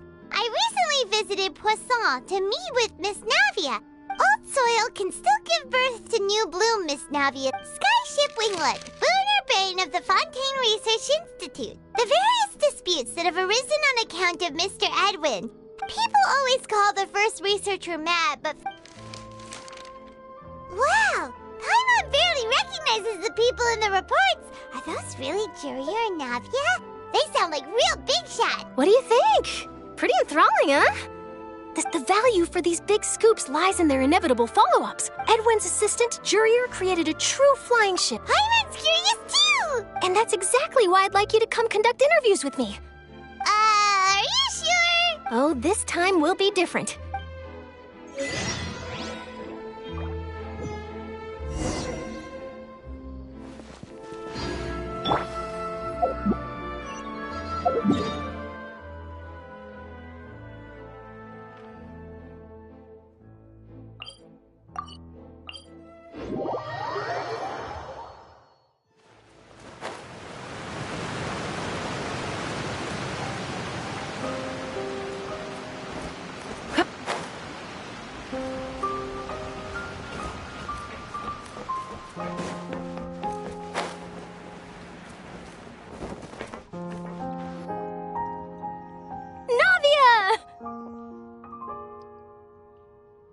Oh, it's you. Hey, we're just having a look around.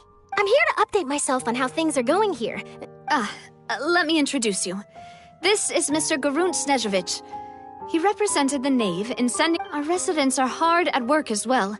Thanks to everyone. Hello, Miss Charlotte. I'm a big fan of yours. I especially like that article you wrote last year about Fontaine's stray cats. But if you don't mind, could you not emphasize our role too much in your report? It's not charity we're doing here. I get where you're coming from. I'll keep it... That would be fine. Oh, you're back too. How are things? We finished laying down the construction materials. It'll be another hour before the workers are able to go over there. Huh? You're here too, Clorinde? Well, her reputation's greatly risen after that whole duel business with Miss Farina. There's too much to consider in the reconstruction of Poisson. The Spina... Oh, wait, just a moment. Do you mind me asking a few questions? Forget it. I'm sure you can find a better theme than that, Miss... I see you're the same as always. Well, if we're talking about doing things for my sake... Of course I will. I'm not gonna let him off that easy. All right, then everyone who wants to be in the photo...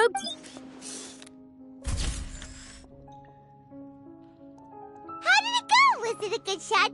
Not bad. Your addition really helped the composition of the picture. All right, hang on a moment. Let me snap a few more shots.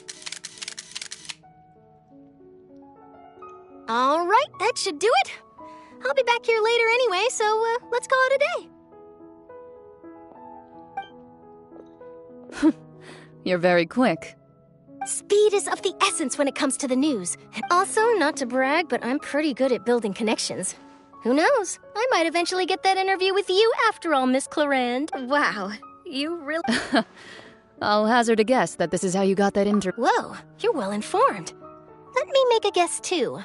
I asked Sigewinne, who told Monsieur Neuvillette, and he told... That's a very complete... In truth, all Monsieur Neuvillette asked me was, When did the fortress become so friendly towards the media? I told him that it was best not to speak too soon. You're right. I've got to treasure every moment I have with the... Stay safe now. And tell...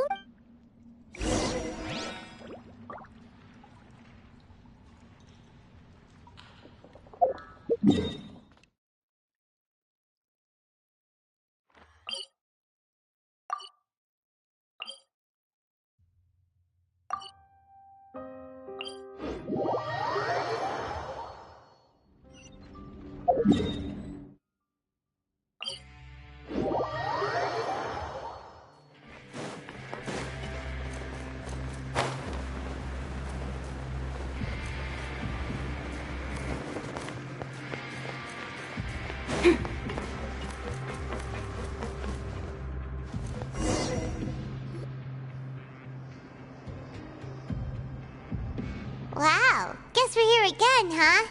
There's a real nostalgic feeling. Looks like you've been missing us. Duke!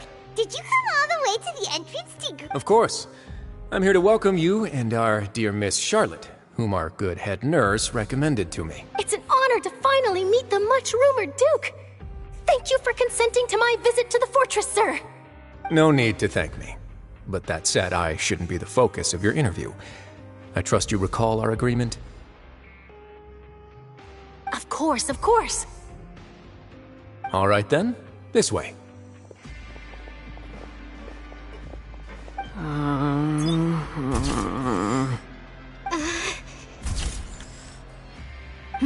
Hey, no need to be so nervous. I've already taken all the photos we need. Miss Charlotte, do these pictures really need to be published on the cover of the Steambird? It would seem that Miss Lorvine doesn't want her face to appear beside that of Mr. Jurier, Sir, please don't say things like that. But it looks like dear Mr. Jurier denies it. Might this interview be very important to you, then? No, I just... This is my first time being interviewed, and I'm very thankful to the Steambird for... Now, I might not look it, but I actually did the boat that brought about a miracle. Still, if I might ask, where's that flying... Huh. Looks like Charlotte's trying to get herself another... I have to apologize, but that ship is presently in the bowels of our factory. I'm afraid it won't be easy for you to get a shot. Really? Well, then in that case, could I... You already know my answer, I'm afraid. Best you interview our head nurse instead. Or perhaps you'd like to take another photo of this couple of researchers? Did you really have to use the word couple? Well, then, 2 solo photos... Is my hair messed up? Please. Things sure are getting pretty lively here. Oh, seems like everyone's here. Would any of you like to try this new drink? Ah, Sigewinne. Hey, Miss Charlotte. Why don't you, sure. Sure. Do I have to smile? So, how have things been at the fortress? Same old, as you can see. Fontaine's undergone some changes, but this place is still more or less the same. Other than that flying ship, it got a tad too much attention, I think. That's why I decided to let the interview go through. We should direct more public opinions toward the behind-the-scenes. You're too kind, sir. I'll just leave the spotlight to you two. I see. Lots of things happened that day, huh? Anyway, regarding that Harbinger, I'm not sure you remember, but his 3 young followers are still waiting for his return. He sure did win them over, huh? I'll tell them that there's good news and bad news. The good being that their boss seems fine, and the bad being that they must face extended sentences for abetting his escape. Oh, actually... What change can there be? As to what Miss Furina's departure will mean for the nation, and if our laws and governance will be transformed, we'll leave those... Hey everyone, the photo shoot's done. Good. In that case, let's call it a day. Thanks for your cooperation. Come on, Traveler, let's go. Till next... There'll be a... Maybe. Who knows? All right, last stop, the docks.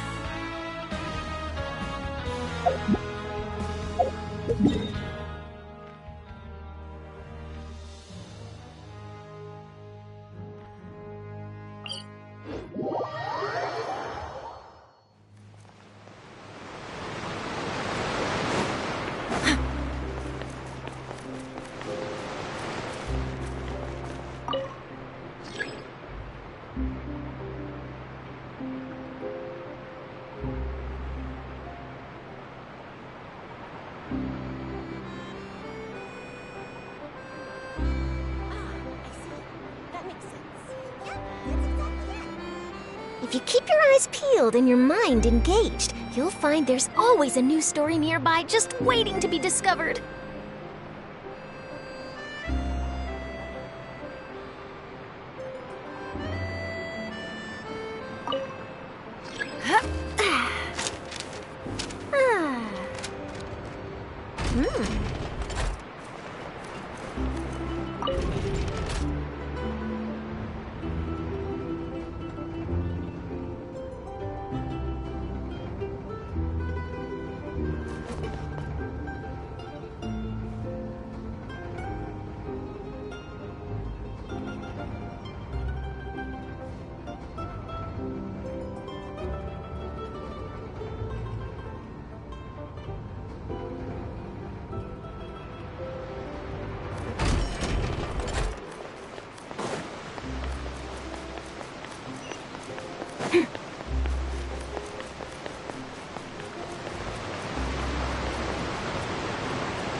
Navia mentioned that she stayed in touch with Linny and the others after working together. Traveler, Paimon. Ah, and Miss Charlotte, too. Would you like a magic pocket? What sort of gadget is it? It's a wondrous bag that can be used to carry many things. The water level has returned to normal, but if you see any of your things floating around, you can use this to carry them. Trick a friend?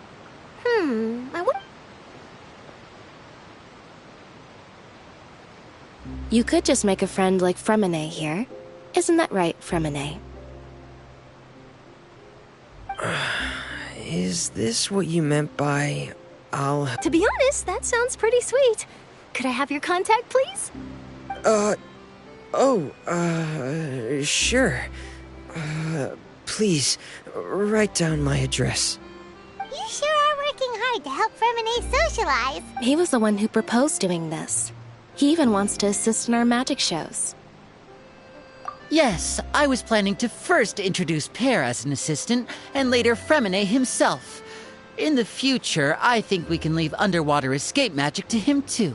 That said, would anyone want to see a diver escape underwater? Oh, it'll work out. Every journey begins with the first... Lynette, could you come over? Miss Charlotte... Got it. My, that Charlotte is rather perceptive. She got rid of everyone the moment she realized that Father says that you did a great deal during the latest events. She's very grateful for your contributions to Fontaine. That's all right. Oh, I guess you haven't heard. After Lady Farina left, Father and Monsieur Neuvillette opened negotiations, during which he gave Fontaine's gnosis to her as a diplomatic gift. A diplomatic gift? A gnosis? Yes, I was quite surprised at first myself. It could have been done as an apology for the incident with Lord Child, or as thanks for his help in tying the all-devouring narwhal down. Furthermore, Father did also lend significant aid to Fontaine. That's true, but this is a gnosis we're talking about. I would agree, but I've also heard that it seems that Monsieur Neuvillette has had a significant... So there's some reason... I suspect you'll have to ask him about that yourself. Ah, yes, speaking of which, I did see him strolling around the entrance to the Fortress of... Isn't he real busy? But back to the topic. The gnosis was given... They say that he's returned to Snezhnaya to recover from his wounds. I hear that the recent disaster really did a number on his health. That's true. When you think about it, we've had loads of run-ins with the Fatui. So shocked by such a simple switching of sides?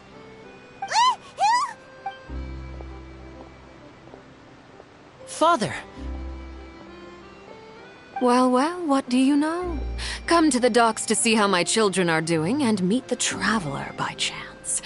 Please do not pay my accomplishments in Fontaine too much Are you going to take the gnosis back to Snezhnaya? That is our duty as harbingers. Don't be too preoccupied with sides. The goal of the Fatui concerns not a single place or person, but the entire world. With such a grand goal, switching my masks is something I've always done. Well, that depends on many things. No one truly knows what the future holds. What good. As for you, I very much look forward to our next collaboration. Good things cannot be achieved alone, and you've proved yourselves to be great partners. A vision? All right. I'll remember to return it. Thank you for keeping it safe for him this And that's a wrap for me. Huh? You... Greetings, Miss Journalist. Hello. If I'm not... That is correct. So forgive me, but I will not be able to serve as a subject in your article. However, feel free to write as much as you'd like about our dear magicians. I will. The sea breeze is quite pleasant. Farewell, Father. Oh, she has such an intimidating presence. I didn't even dare to take a picture. Thankfully, I've already wrapped up all my pre-scheduled... Don't be too nervous. Why don't you take a magic pocket before you go? Here, Traveler, Paimon. To move things about? That's right. I guess this must be life. All right, then. Well, guess we sent Charlotte off. Shall we go see how Neverlette's doing? As long as he's not so busy that he doesn't have time to check...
entrance to the fortress!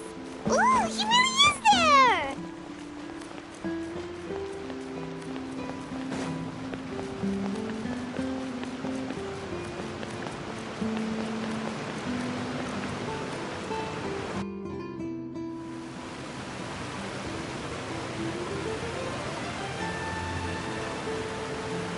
So, you really are here, Neverlette! Paimon didn't think you were going to have free time this hour of the day. Really? Oh, I suppose you must have met Mr. Linny. He took the time to greet me earlier when he passed this way. In any case, you came at a good time. I was just considering reaching out to you to set up a meeting. Aw, Paimon's glad that you remembered. Thank you for keeping us on your... Alright, let's have it then. How was Fontaine actually saved? It is strange how words can often leave a bitter taste in the mouth when it finally comes time to say them out loud.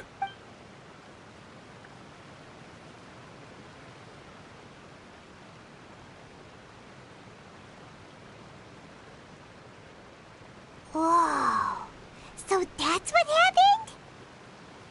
Focalors destroyed the divine throne of the Hydro Archon and restored your power to you, transforming you into a fully fledged elemental dragon sovereign. But Paimon still doesn't quite get what you did to save the Fontainians from dissolving. For me, the authority of the ancient dragons refers to absolute control over the hydro element.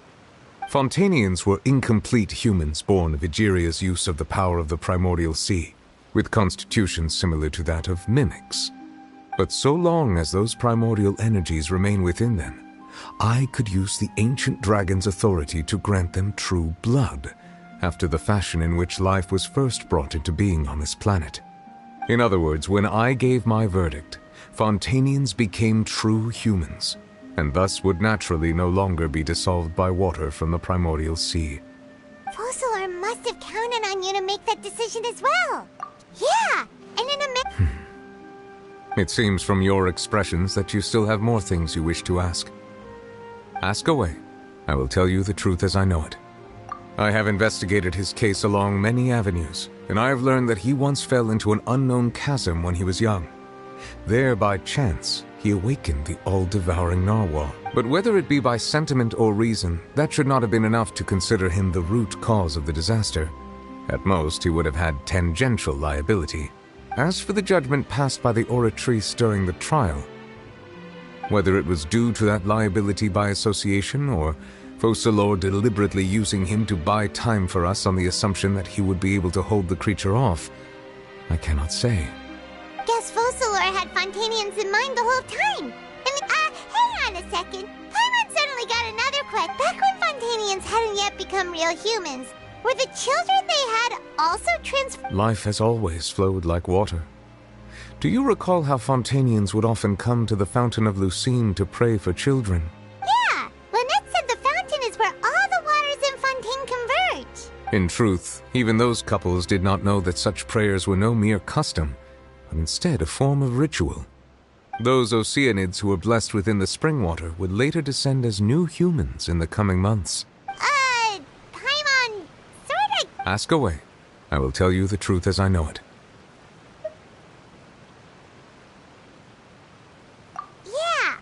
Ah, Lady Furina.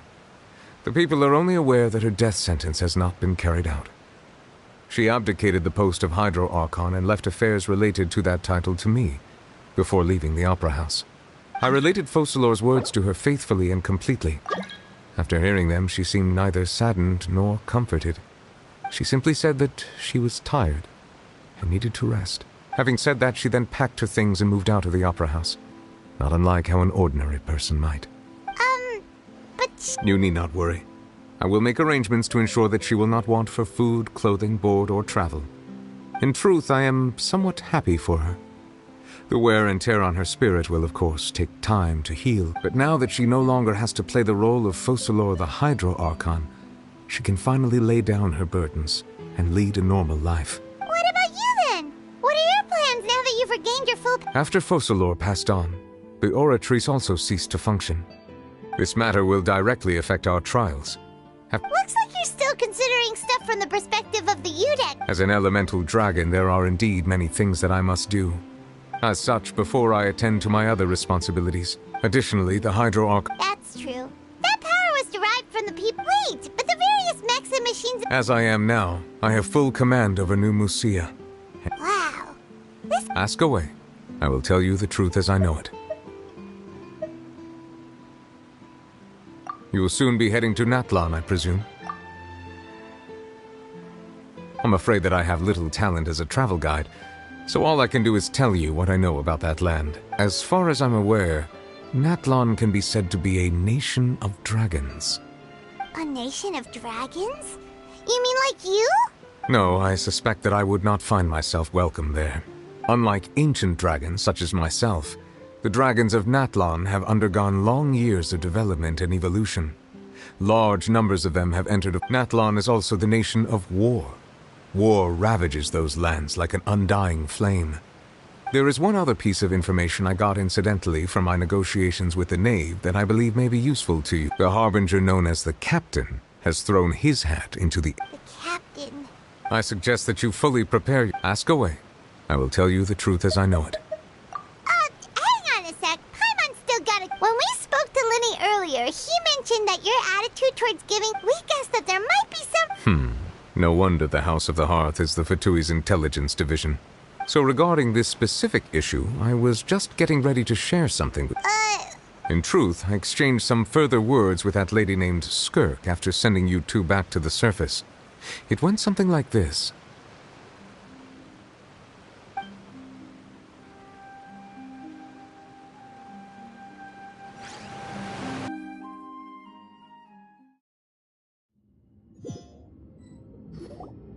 Well, we're going to head topside to see what's going on. You hurry over soon as well, all right, Nervalette?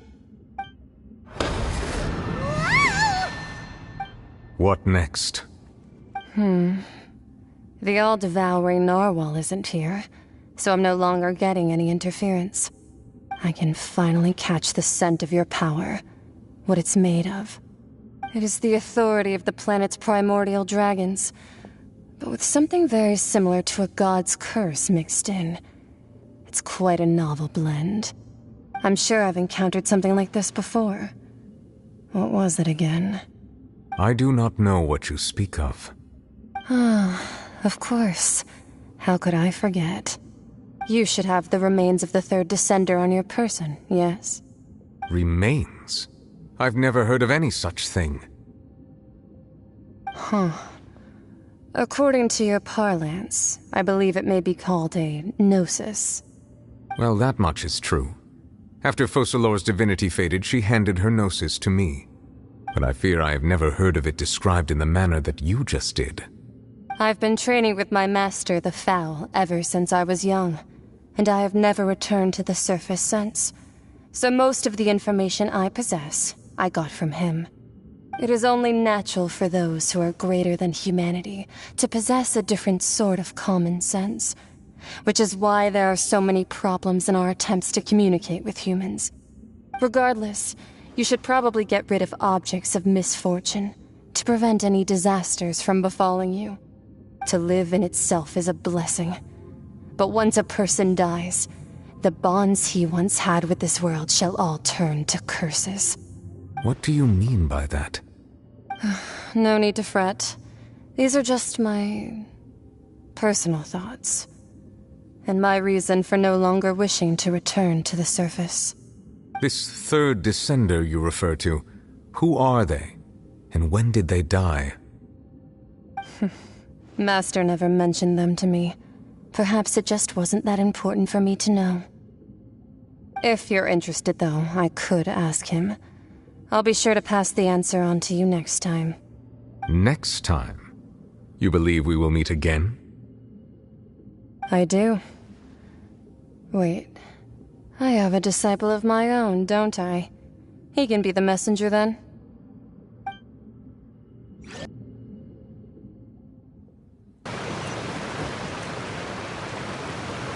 That's what she told me. Whether it would... The remains of the third descender? So that's what the Gnosis actually are.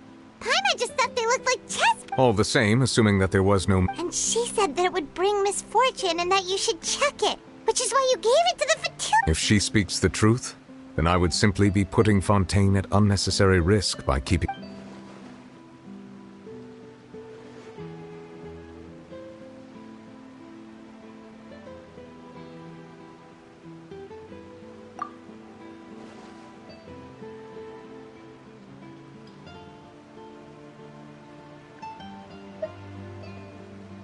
I had guessed that you might already be familiar with this concept, but I did not expect you to be one of them. That means that the Gnosis, which are exceedingly element-compatible and can even enhance elemental abilities, do indeed come from... I wonder, does your body also... Like being able to use elemental powers without a vision! No, let's not think about this stuff right now. Comparing the Traveler to the dead third descender and all...